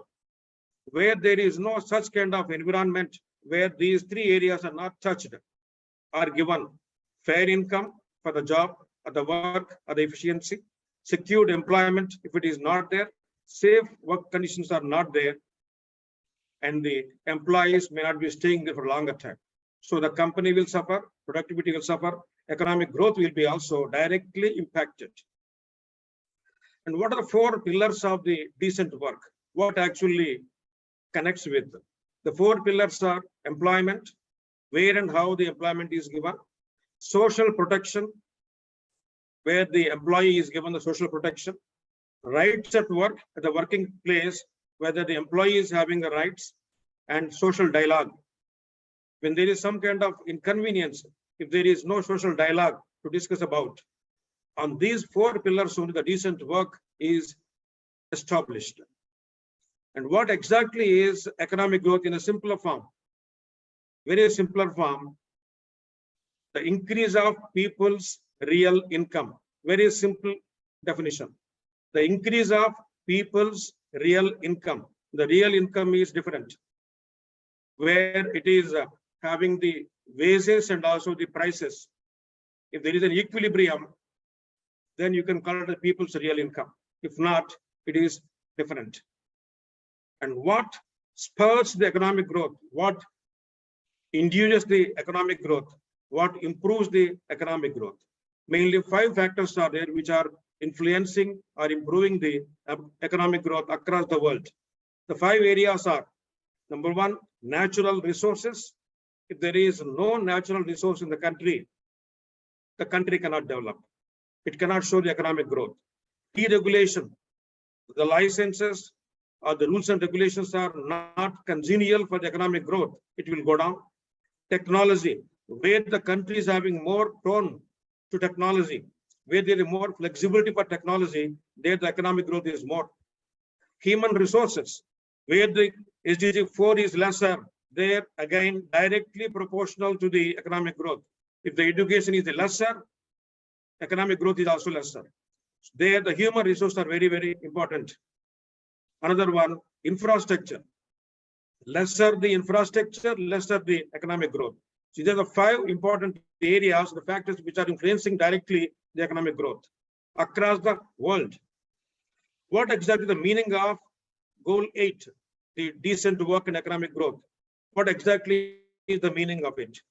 As mentioned by Anna earlier, it is promoting the inclusive and sustainable economic growth. Sustainable, continuously growing, sustainable economic growth and employment, decent work. For all these areas, if it is able to proportionately giving, then only the meaning of goal 8 is exactly mentioned and followed by. What factors are actually influencing the economic development or the economic growth in any country across the world? There are 7 factors which are influencing the economic growth, steady economic growth. We might have seen across the centuries, there are no economies which have been not seen ups and downs. Though the countries which are very good now, even they have seen economic crisis in the last couple of centuries. They have seen.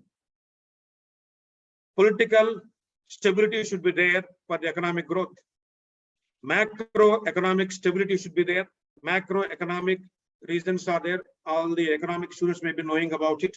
Macroeconomic stability, if it is not there, country cannot show the economic growth. Levels of infrastructure, the major roads or the company infrastructure, roads, buildings, and the facilities for the companies or employees, and so on. Different levels of infrastructure, if it is good, economic growth is always flourishing across the world. If not, it is directly degrading. Natural resources.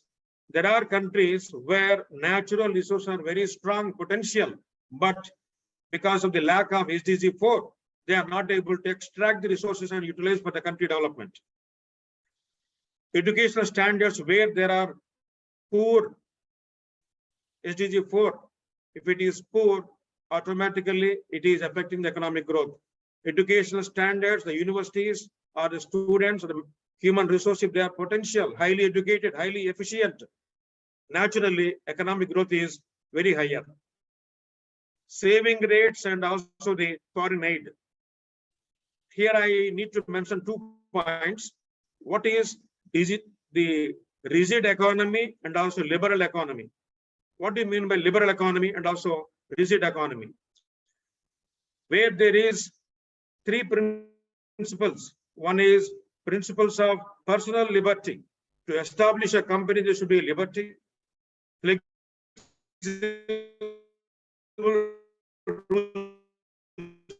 regulations. If it is not, it is person who is owning. If he is able to or she is able to have the private property, there you can find the liberal economy. Limited government interference, less of the interference, there you find the higher growth. This is called a liberal economy.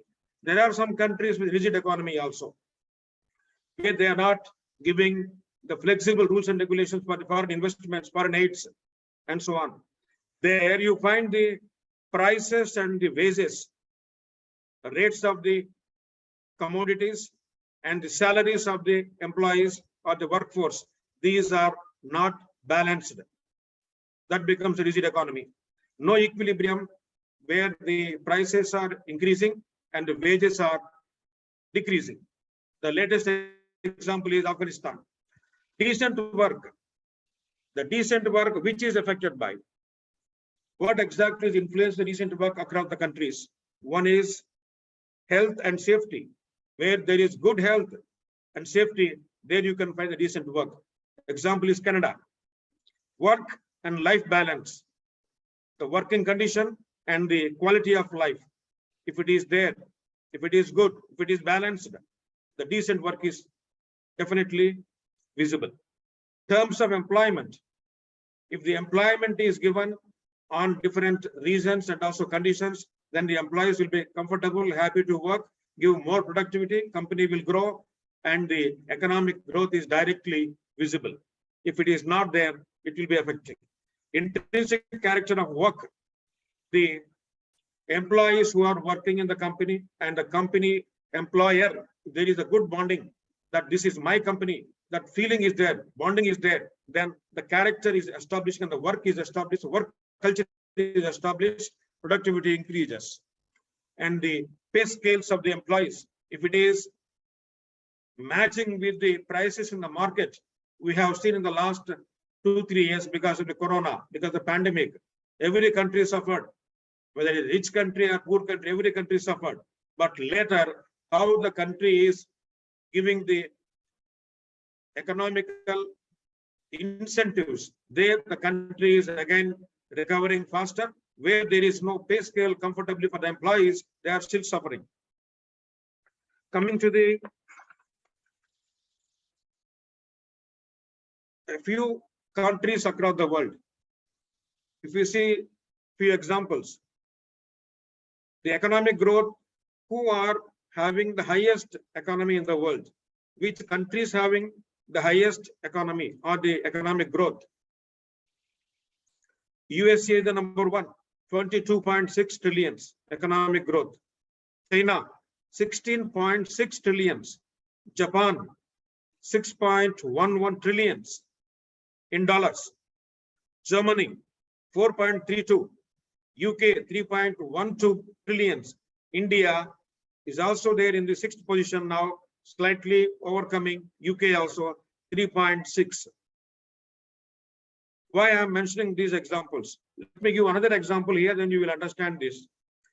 Where you find the decent work in the one country, the highest decent work countries, where you can find the decent work in the world. Number 1 is Canada, not USA. Number 1 for the decent work is Canada. Number 2 for decent work is in the world, Germany. Number 3 is Australia, not USA, not China, not Japan. The first country with a decent work is Canada. Next is Germany. Next is Australia. The 4th one is coming to USA, 5th is China, 6th is Japan.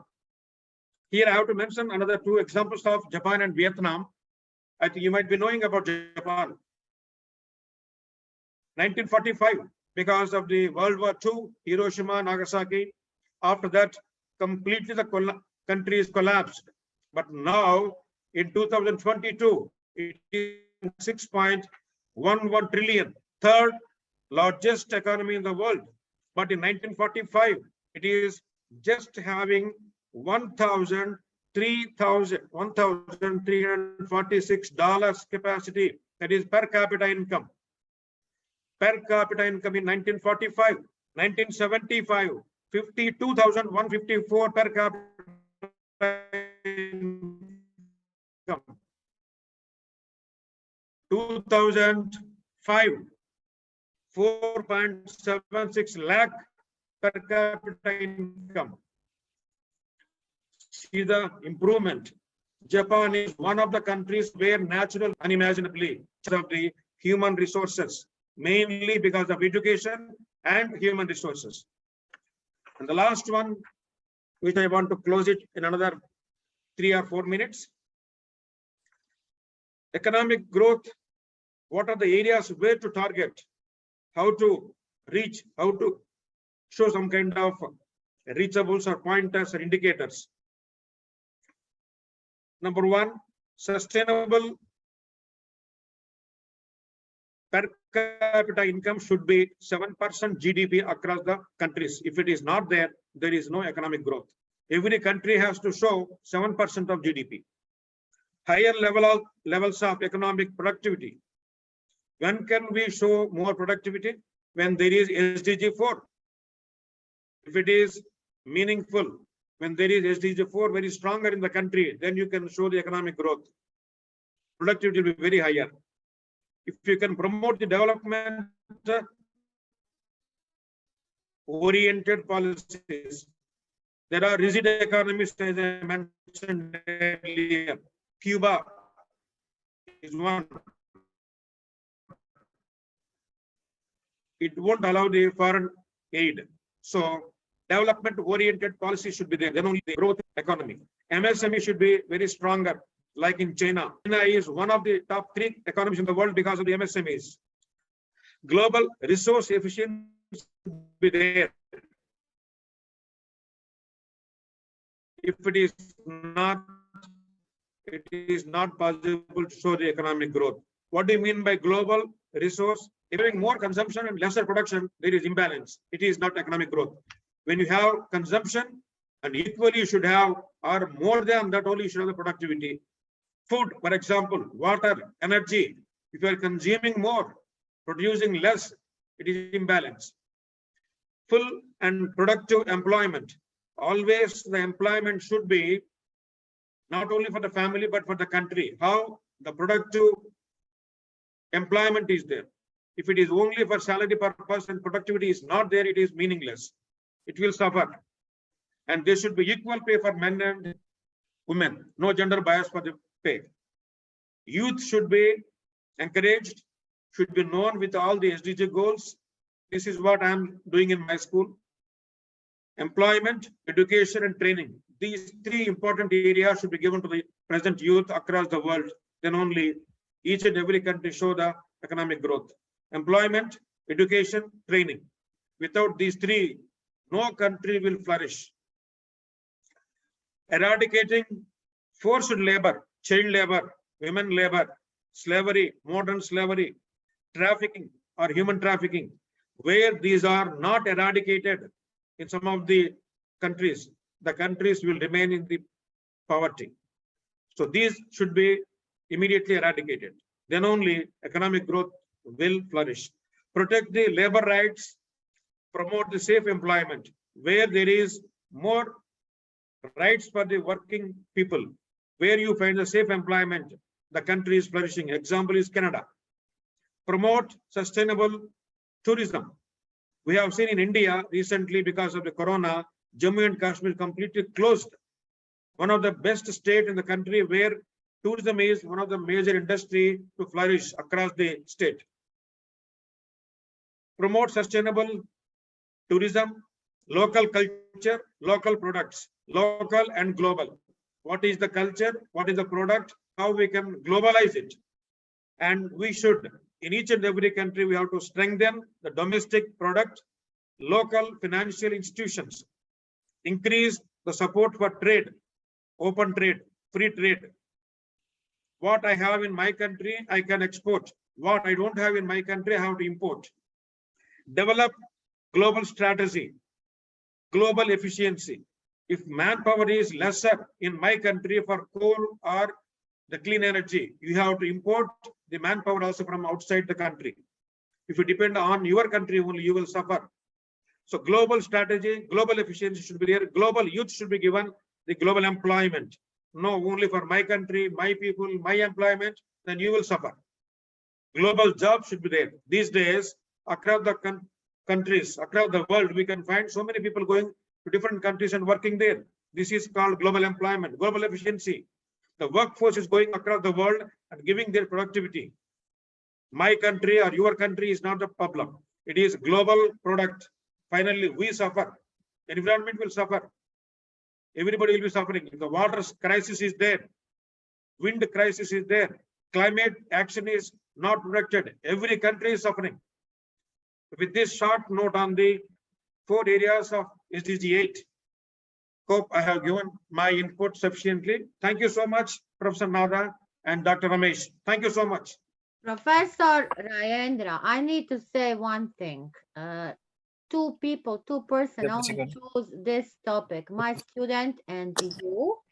But I think that you today have in a speech that we really don't need no one, because you explain the whole situation. Yes, in the details, employment, education, training, what we need to do. And yes, when you say, I wouldn't believe that when you are talking about these countries, Canada, Germany, Australia, USA, many people from Croatia is working in Germany. But when we talk with them, they are not satisfied with the work. They are not satisfied with the salaries. More are choosing the Sweden, choosing Ireland. So they are choosing and not Finland. New Zealand. Switzerland is a really rich country.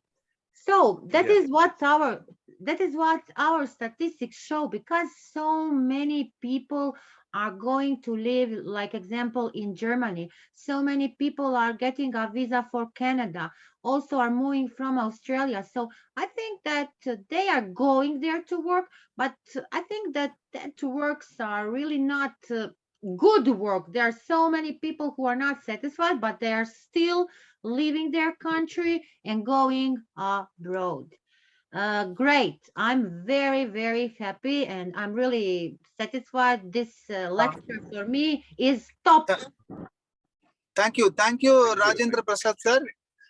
So very nicely represented the SDG 8 in all aspects, starting from the introduction, starting from the how it reflected with the historical view, and how in the futuristic view, and how the COVID is affected.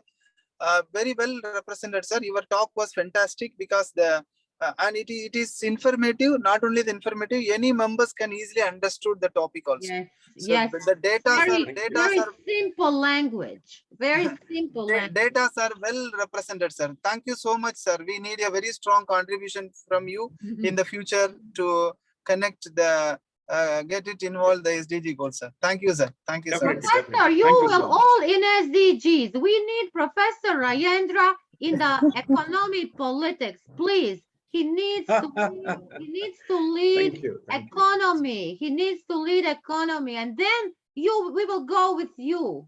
First, economic growth.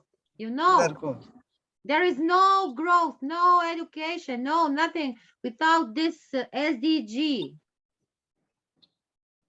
Okay, so thank you so much. Thank you, sir. Thank you, sir. Next, we very happy to welcome Mr. Sarkan Musaw. He is not here. Okay. So we will call. We have an amazing Dr. Dari. Yes, we are calling our great Dr. Derry from the Philippines, from St. Patrick's School. I adore St. Patrick's School. The students were here these days. They were Professor Derry, amazing. Your colleague also was amazing. Your school, your principal. I have no words to say and express the gratitude because I'm connected with all of you. So I'm really so proud. Welcome. And now Dr. Derry will give us a great speech and presentation. Thank you very much, Professor Nada, for the kind words. Good morning, good afternoon, and good evening to everyone. I am delighted to be part of this SDG International Conference. So I'm going to share my slide to everyone. Are you sleeping, Dr. Derry? It is very late. Yeah, all for the IIU and to our colleagues. Okay, let's start. So mine would be SDG number 9, which is industry, innovation, and infrastructure. Building resilient infrastructure, promote inclusive and sustainable industrialization, and foster innovation. So let me give my introduction. So when we talk about the SDG number 9, it is to build resilient infrastructure, to promote inclusive and sustainable industrialization and foster innovation. And more importantly, it should promote the investment in scientific research and equal universal access to the internet, and thus allowing many or numerous opportunities for the academe and industry collaborations. Now, the objectives are to generate employment and income, bring prosperity, and build sustainable and prosperous societies around the world. And this will benefit the economic growth of a country, as sustainable industrialization is responsible for lifting communities out of poverty. And this particular SDG highlights the importance of innovative, sustainable technologies to reduce environmental footprint, employ clean technologies without causing additional pressure on the environment. And many developing countries are at a disadvantage as they suffer from a lack of access to new technologies, which directly affect their economic growth and social development. I am showing the Philippines in terms of its overall performance in the SDG, and we ranked 95 out of 163 countries, and the country scored around 66.6. And interesting here is that the SDG number 9 seemed to have not really a very good performance, as you can see in the graph on the upper part. And when we talk about infrastructure development, our the Philippine President, Ferdinand Bongbong Marcos, I'm glad that he have made mention of infrastructure development. And he said that the backbone of an economy is infrastructure. He said railways would offer great potential, and we can build upon already existing lines by modernizing these old railway systems. We will also continue to improve our roads and transportation systems in key cities. Further, our president made mention also of the importance of internet connectivity. He said that children now need connectivity to the internet, and they need devices to use. They need computers and educational tools so that they might participate fully in the digital community here and across the world. And with technology and bureaucracy, our president made mention that we are entering in the age of adoption of technology, the fourth industrial revolution. As the world moves into rapid digitalization, the digital divide will become more pronounced. And the mission of an important department, the Department of Information Communication Technology, is to identify and utilize innovations to improve governance. And it has a daunting task of transforming government into an agile bureaucracy responsive to the needs of the public. And in terms of SDG number 9, you can see here that we are moderately improving in terms of generally in the use of the internet. We are improving, and in terms of the mobile broadband description per 100 population, we are on track in terms of maintaining the SDG achievement. And in terms of quality of trade and transport related infrastructure, I think it says here that we're on the right track or maintaining the SDG achievement.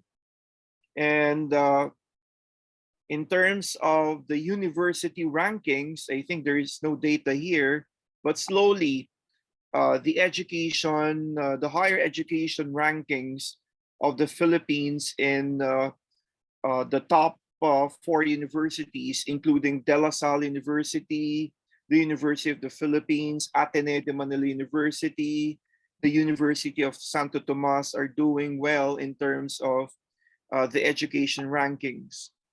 And we have here the articles published in academic journals.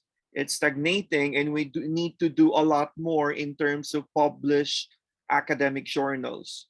And even in the expenditure of research and development would really need to be improved in the Philippines. Now, expenses in research by different countries. I think this is very relevant. Developing regions spend less than 1% of GDP on research and development compared to developed countries that had proportion of global GDP investment in research and developed countries. And I believe that this is very important for a country to really, progress. Now, the expenses, again, in research by different countries, the data gathered here was 2018, and the share of the medium and high technology manufacturing, total manufacturing, was 49% in developed countries, 41.4% in some developing countries, and an 8.9% in least developed countries. And you see here the big disparity, especially in the least developed countries. Now, these numbers reinforce the challenges that the least developed countries are dealing with to achieve SDG 9, especially when COVID-19 came in. This really became a problem. And the issue of internet access related to this goal is universal, not only in the Philippines, but the rest of the world. Affordable access to the internet. In the latest data backed by the World Bank around April of 2022, there are still 3.1 billion people around the world who remain without internet access, with majority of these people in developing regions. And so clearly, the world has failed in achieving this target. And so we need to be able to work together and help each other. In addition, what I made mention earlier, COVID-19 has been a challenge to achieve this target, while also amplifying the importance of the internet as an essential tool for daily life. So it has really become part of a necessity for humanity.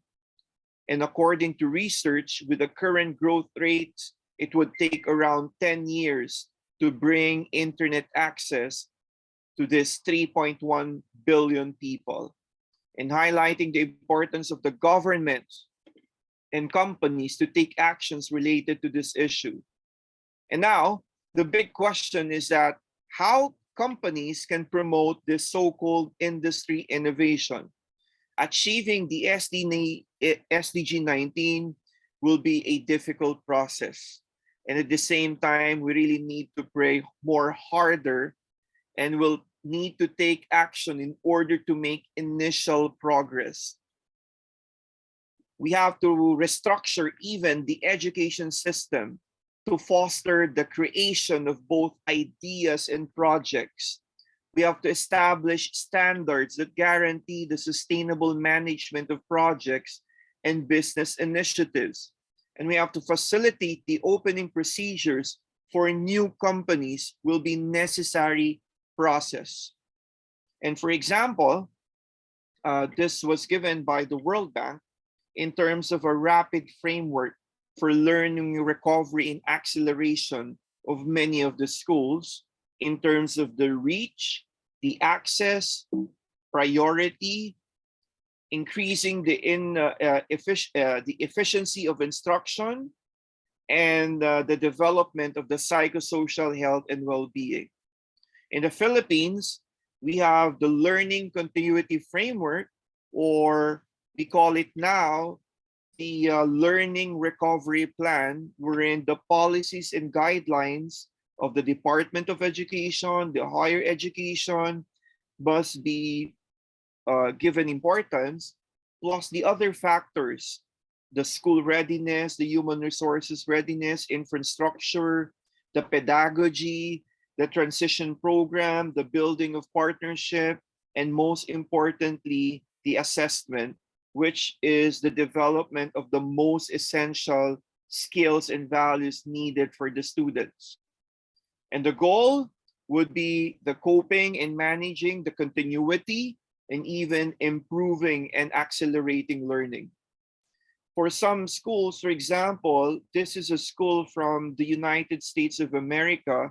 They also had the learning recovery plan, and they call it the roadmap to key steps, which would mean the leverage student performance data, the high quality of the instruction and grade level assignments, ensure all students feel welcome and know they belong, and focusing on the mental health, community connection, and resources, and access to even tutoring services. And this framework, I guess, would be one of my contribution to this SDG number 9, which is the academe and industry collaboration, or the innovation framework, which we need today.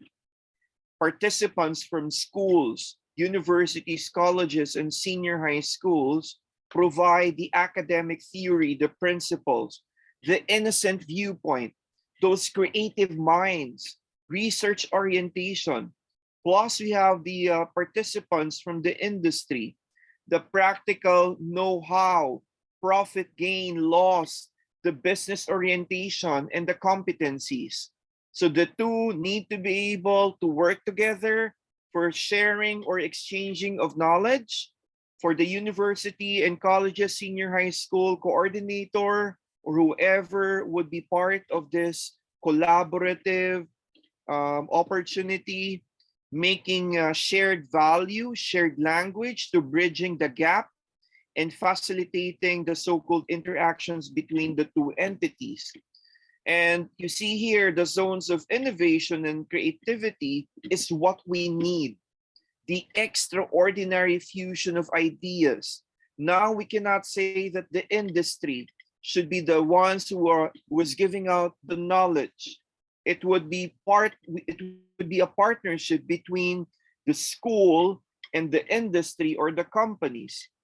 Again, those extraordinary fusion of ideas, entrepreneurial direction, research findings, and new established competencies for the future. And I guess this will help out in the SDG number 9. Next, the finance projects that have the goal to build roads, schools, and business. This initiative will help less developed areas to thrive, building infrastructure that allows innovation and technology progress. Companies can sponsor the building of an e-learning centers or fund a social enterprise. Let's not be like a Grinch. Companies need to be able to help out in this initiatives. Finance social entrepreneurs or nonprofit organizations. Another way that the companies or industries can help to achieve even the SDG is financing social entrepreneurs, nonprofit organizations by giving coaching, mentoring, and service support, as nonprofit organizations also need a well-equipped team to keep running. And every other company, including organizations, would require the accounting, the finance, the marketing, and the other departments. And therefore, if a company can provide any of these services, one can provide a big impact by offering a pro bono consultation to support their growth. And we need to invest in innovation and new technologies. It will help to make progress affordable for everyone. In other words, a company will help to reduce the cost and make it possible for less developing countries to adopt. And what can we do in our daily life to help achieve this SDG number 9? Let us all support a charity or a school that invests in achieving goal number 9 or any other SDG goals. Big or small donation can make a difference. And we have to let everyone get involved. And you can create even a map of public spaces, for example, with free Wi-Fi access, and share it with your neighborhood. Of course, you have to secure the password, and therefore you can help more people access the internet. Number 3, when it is possible, choose sustainable products. Every day we are exposed to different products.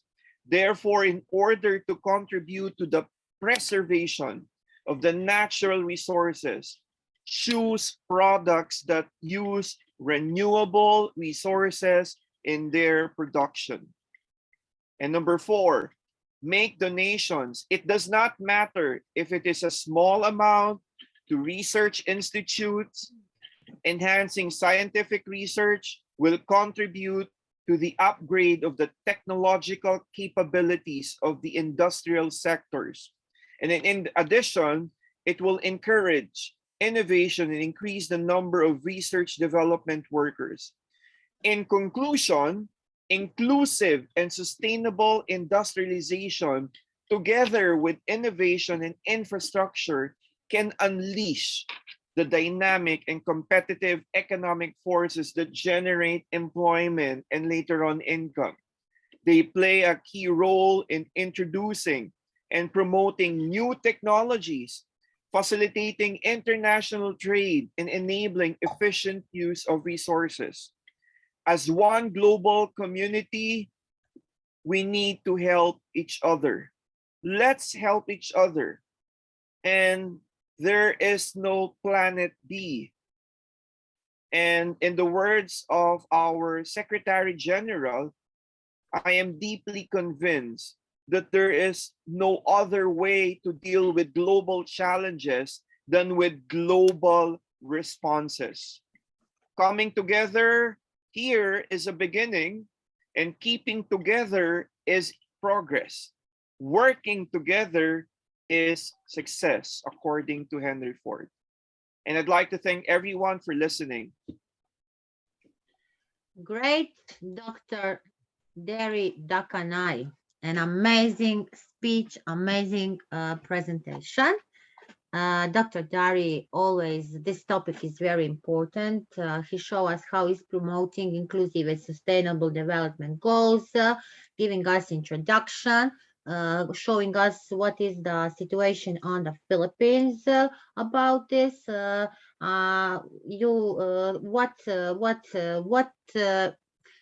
It is really good when we see that the presidents are talking about the infrastructure development that is there, and very sad when you say that there are not enough researchers making by this period. Also, like this about the internet access, so many rural parts, so many students, so many people still today don't have an internet access, and it will really be good if we have someone in our neighborhood to help him, not only in our neighborhood, wherever we can help each one person with donations, with scholarships, with foods, with anything. Our company needs to promote more the innovation, but unfortunately today we don't have a lot of production and not a lot of companies who are working on that. That is the biggest problem. And Dr. Dari, you have an amazing model. You have an amazing model about the collaboration, innovation, that framework. I hope that you will achieve that you will continue working on that and still doing, like you said, for not only that, building the roads, schools, business, everything. Just a moment. And then what is our daily life needing, what we need to achieve, how to make that, and how to achieve all of that. Dr. Derry, inclusive and sustainable industrialization, one global community who wants to help to each one. That is a success. I can say that you are a very successful professor. Your students are also, and it is very visible. It is visible on the global level how much you are working your school, your colleagues on this, not only on this SDG 9, on all SDGs, because you have so many projects and you are leading and you are a coordinator of all of that project. A big clap for our great Dr. Dari. Bravo. Thank you, Dr. Dari. So your presentation was wonderful. You given very neat representation on the innovation and the importance of innovation. How the innovation will helpful to get institution ranking, rightly pointed out, because the when any institution will go for global ranking, they need to seriously work on the innovation and the students projects to be linked with the innovation, so that the staff members connectivity towards the innovation cells to be organized, to be started in the institutions, so that will be helpful. And right, you given lot of data, because this all will be depending upon the how far the companies, how far the country investment on the innovations. You pointed out 8% is the low, and the 42 or 43% is the highest percentage the country which is giving investment. So that is very important, because which country is giving more investment for the research and innovation will come out with a lot of products. So that is what the good thing. And with the final the very nice presentation, Dr. Dari. Very happy with your presentation. Yes, Dr. Ramesh, listen. Now, after our Dr. Derry, he said and explained us that we need to invest in innovation and new technologies. And how will this help to make a big progress? And how will it be possible to do in the less developing countries to adopt? But today we have an amazing person who will give Dr. Derry answer. Dr. Derry, you will get now an answer how to do that because we have with us an amazing professor, Dr. Cornelia Bitok Banesa from Romania. What he say? He say, be stubborn and follow your dream. Professor Cornelia is following his dream from the day when he was born. In so many areas, he has a lot of interest, lot of concepts, making many designs, making many innovations, and I will not talk a lot about him because today he will show his work. He will present what he is doing and why he is very recognized, not only in Romania, not only in Europe, but on the global level. Welcome, great Professor Dr. Cornelia. Hello and greetings from Romania. Thank you, Professor Nada, for the wonderful and kind words. Allowed me to share my presentation. Yes, you can. Please tell me that is okay. Yes, it is great. Great. Okay. My name is Corneliu Birtoc Băneasă, and today I have the pleasure to present you some aspects regarding the innovation and the future. Let me present myself. I'm Associated Professor at Faculty of Engineering Hunedoara, Polytechnica University of Timișoara, founding president of Corneliu Group Research and Innovation Association, and founding president of Invencor International Exhibition. My fields of expertise are automotive engineering, material science, and intellectual property. What is innovation? The simple answer to this question is that innovation is a phenomenon based on the capacity of our creative mind. Universal concern about the degradation of environmental conditions, stringent emission legislation, security and fuel supply, and global warming have motivated worldwide researchers and R&D engineers to find innovative concepts to fulfill this goal, a safer world. From my point of view, the invention is like a tree. So we planted the seed represented by the idea, and the result is a tree, in fact, the patent. Okay, our tree is beautiful, it has leaves, but not fruits. In this case, the fruits means products. Now comes the key question. What it takes to make fruit for the market? Time or timing? I will present you a pragmatic answer. In 2012, based on a patent, I managed to produce an air filter for cars under my brand Air by Corneliu. One of the advantages of my filter was the reduction of fuel consumption. An important factor was the time, in fact, the period allocated to the development of the product, around 2 years. But most important aspect was the timing or synchronization with the market demand. During that period, the price of fuel increased rapidly. So my product was very attractive to customers. Another factor is my background. First of all, I started working on my filter patent. I was a student, and I have the full support of my teachers with great experience in intellectual property. Secondly, the performance achieved by participants with the patent in the International Invention Exhibition, I use it as an advertising for my filter. On the other hand, the recognition as a young inventor and publicity of my result created the favorable framework to attracting an investor, because The financial support is crucial in the fabrication of a product. So, in conclusion, nowadays we have to protect our idea through patents, but also to turn them into products. You have here at IIU most dedicated mentors, professor, and of course you can benefit for all my support. You have just need to ask for our help.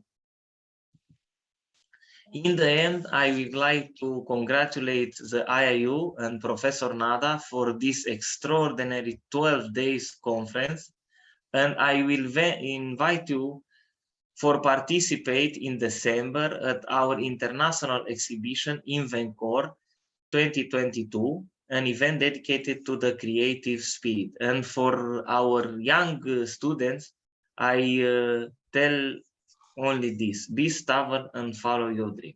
Thank you very much. Great, great, Professor. Thank you. Thank you.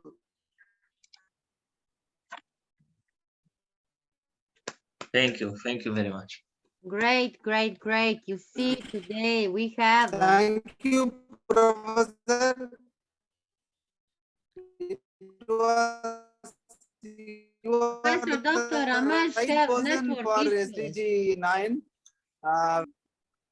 and career also listener. Yes, Professor, and because we give the same concept, the students will start of innovation and converted as the patent. If it has to be applied in some company, our product is there. That day is the happiest day in our life. Yes. That the real our innovation come into the market. You done your innovation also a very needed innovation for the environment. That is important because there is a two type of innovations are there. Some innovation only the patentable innovation is there, but we can't able to implement that in the real world. We can't able to implement for the sustainable and greener world. But your patent is totally it is sustainable and greener world. Appreciate, and in future you can able to come out with a lot of innovative products, so that will help the SDG 9, and it collectively it will give the solution for all other SDGs, because SDG 9 is connected with another couple of SDGs, around 7 or 8 SDGs. SDG 9s are connected. It is connected with economic growth.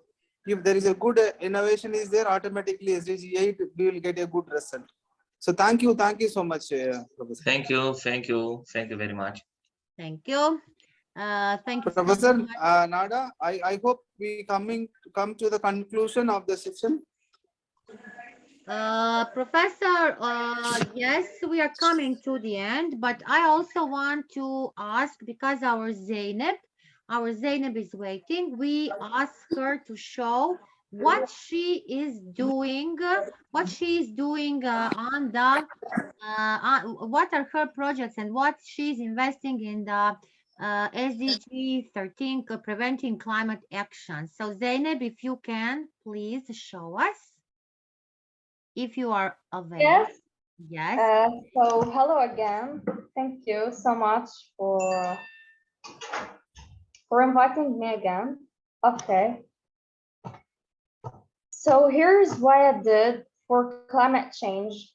So first of all, I was really passionate about climate change. So I really wanted to do something to make an action and to let my voice, to let everyone hear my voice, and to spread awareness about climate change, because it's really our all-time a great problem. It's threatening our life. It's threatening the world, all the living things' lives. So here's the logo of my initiative. I took the advantage that I was internationally known by IIU. I was really active student in international activities. So I knew people from different countries of the world. So what did I do? I did a WhatsApp group. I immersed people from 9 different countries, from Lebanon, from Morocco, from Egypt, from Romania, from India, and a lot. So here's the logo. It's climate change curve. I did a WhatsApp group where I sent them videos introducing them to climate change and to ozone layer depletion, the causes, the effects, and how to cope with. And here's a video. I sent them planting videos for me to encourage them to start to plant their own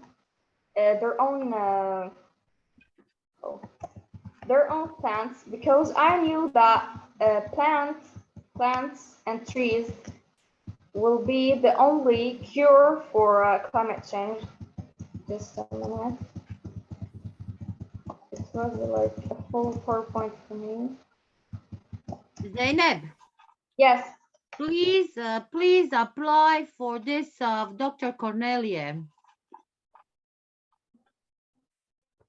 What? I didn't get it. See in the messenger, and I will send you. Dr. Cornelia has for the students for the invention. Please, you can apply, and your colleagues. Great. So do I continue? Could I continue, please? Okay, so here's the WhatsApp group. As you can see, here there are 45 participants, because when we finished the initiative, they left. They were like about 70. As you can see, the different codes, which means they were from different countries. So here's the logo. And here's a video for me planting. I sent them to... Hello world. Turn every car electric. Egypt ship 100% renewable.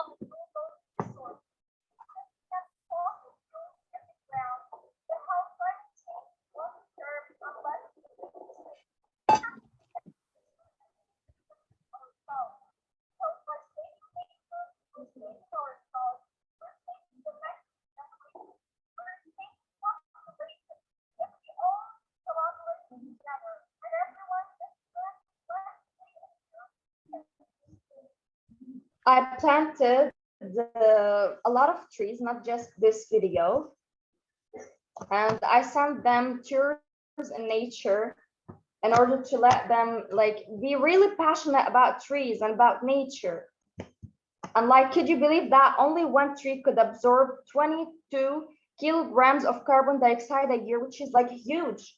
And carbon dioxide is the problem. So as you can see here, I started to receive contributions from, here is Mr. Gamadi from India. I'm from Lebanon, she's from India. She planted 3 plants, which is fabulous. And here also Miss Gamadi, sorry, distributed reusable bags in order to like stop using plastic, because as you know, when you use a lot of plastic, the plastic will dissolve and go with the soil, and this will poison our trees.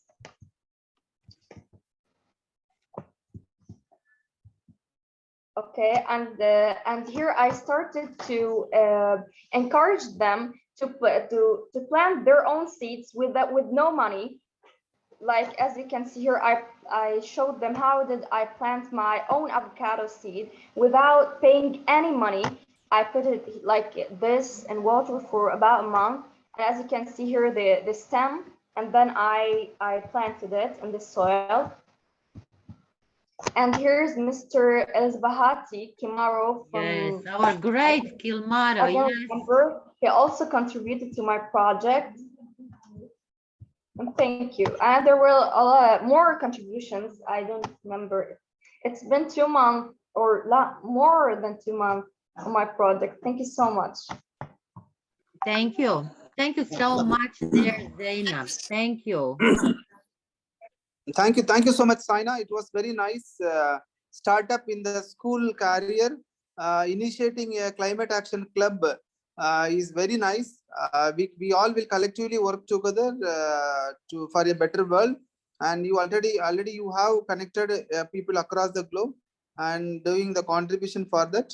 Hope our team will also join with you so that we will be able to do a lot of things for the world. Thank you so much. Thank you. Thank you so much. Yes, our great Zainab. She's a really an amazing student.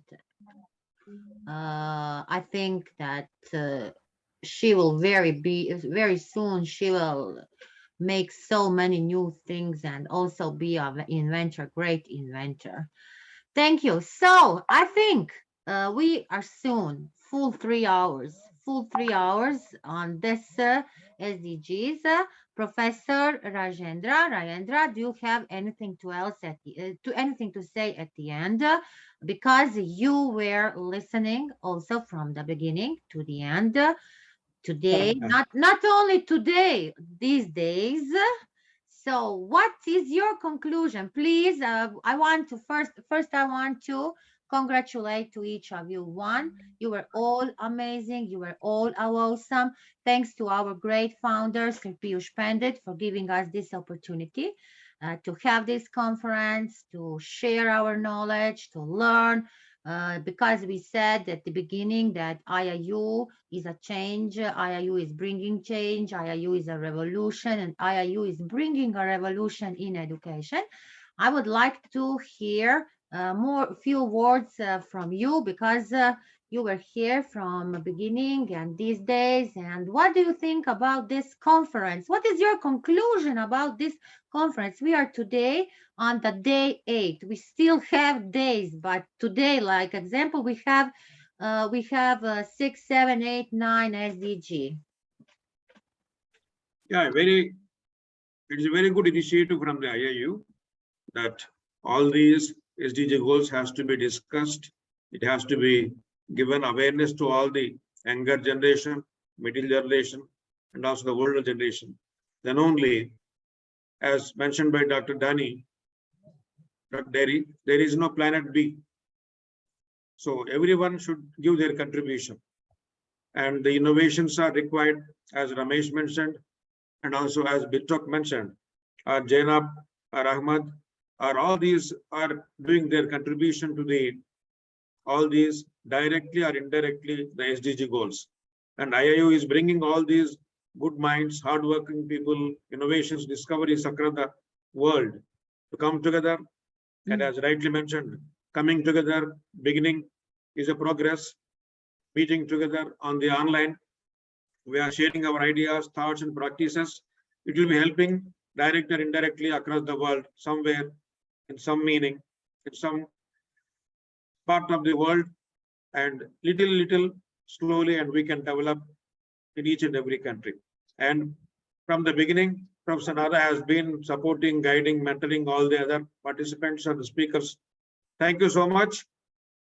Thank you, IIU. Thank you. Listen, we still now our last speaker joined, Professor Rajendra. Mr. Sarkan Musayev, Uzbekistan. Are you audible? He's here, I see. Are you audible, Mr. Sarkan Musayev?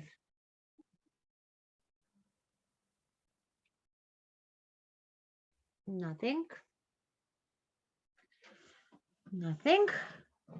Okay. So, till tomorrow, stay safe, stay blessed, and let's continue tomorrow with our day 9 and with new SDGs 10, 11, and 12. Thank you, Nada. Thank you, Professor. I need to say today, I didn't say, I had today with me an amazing master of ceremony. Thank you, Professor, Doctor. Thank you, ma'am. So listen, if you like other SDGs, be free and continue again, join us and be with us, because you know, if we need experts, we need solutions from the experts, because we are talking this all green, your projects, innovation, and you know, so be free and join us. And also I will give you this great position of master of ceremony. Thank you, ma'am. Thank you so much. What was your experience today with us? Your conclusion? Yes. It was very good that IAU plays a very big role in connecting people. That is what very tough, which I feel, and connecting people and connecting, networking the people across the globe. Those who are working for a common goal, that is SDG goal. So salute and thanking the founder and the Professor Nada who taken lead to organize the conference and getting the speakers, connecting the speakers. Yes, really it is a tough job. Individually, Professor talked to all the speakers. Professor had a discussion in the WhatsApp group. And finally coming to the conclusion in all the 10 days, it is going 8th day. It is going very nicely. And the conclusion of today, we had a good representation of goal number 6, 7, 8, and 9.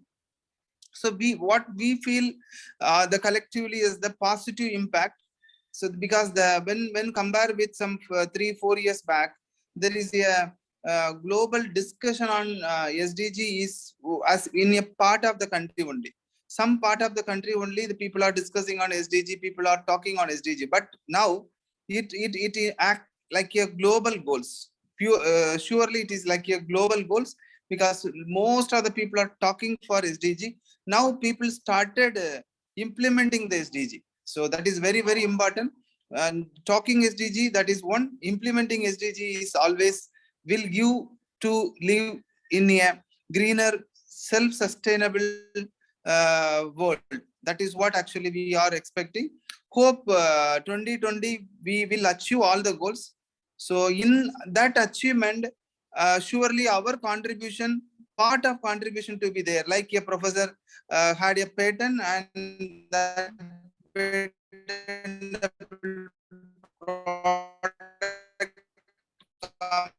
into the market like that surely in our world. Thank you so much all given your suggestion and given your introduction. Thank you. I think that we lost Professor. We didn't hear the last. Dr. Cornelia, would you like to say a few words at the end, please? Yes, thank you. It was an extraordinary session, and we learned today that it's very, very good to innovate because all around us is based on innovation and of power of creative mind, but it's very important to turn back into the nature and like the great student make this great group and teach others to plant because dear Nada, you know that we have also this kind of projects in Romania. Yes. I have developed a camp, Corneliu Group camp, learning in nature because we need to teach our students that the nature is very, very important in our life. Spend more time in outdoor, and if you can contribute, I mean, plant a tree, plant a flower, plant everything because it's very good for us, for our planet. Thank you. I was honored to be here. I congratulate the speakers and the professors, and see you soon. Yes, thank you, thank you. Our great Dr. Cornelia was working very hard, and he get us his time, and thank you very much, so much for joining us because your contribution is really big in this day in the innovation. We see we need to encourage not only maybe someone cannot innovate something, but listening you, seeing your work, you are encouraging the youth, the students to do that, and to be encouraging is very important. So maybe someone Professor Nada, Mr. Sarkan is asking whether he can talk for some 2 minutes like that. Mr. Sarkan comes at the end, and then also last time he was coming at the end when we finish our conference. Mr. Sarkan, we have time.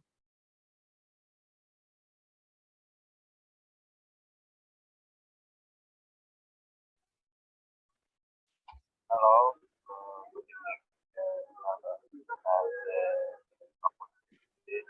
Can you talk a little louder? We don't hear you good. Please, little louder.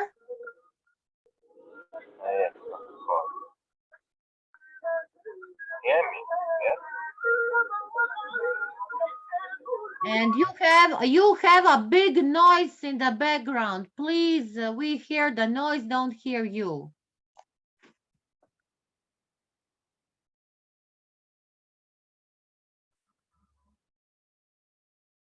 What now? Nothing.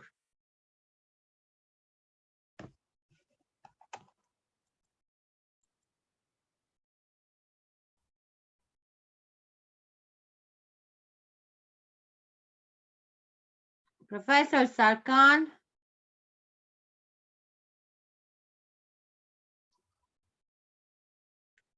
Totally frozen. Yes, we can conclude, ma'am. Hope he is having some internet issue. Yes, he has internet issues. We hear the noise, don't hear his voice. So he can join us tomorrow. He comes at the end. Where was he until now? So tomorrow he can join us if he before. So we will give him a chance. Each one who was not with us these days also have a chance to join. So today we are really concluding our session. Once again, Thank you, Nada. yes, Professor Rajendra, thank you. Thank you so. Thank you, Ramesh. Yes, because today you. Thank you, sir. Yes, Thank you. very, very important. I can say today, every day at the end, I said I had an amazing speakers. Yes, I really have an amazing speakers and all listeners and all. And after when you will go and listen the recording, you really have what to hear and what to know. So thank you, big clap to all of you. See you tomorrow. Stay safe, stay healthy. Bye-bye. Thank you. Bye. Bye.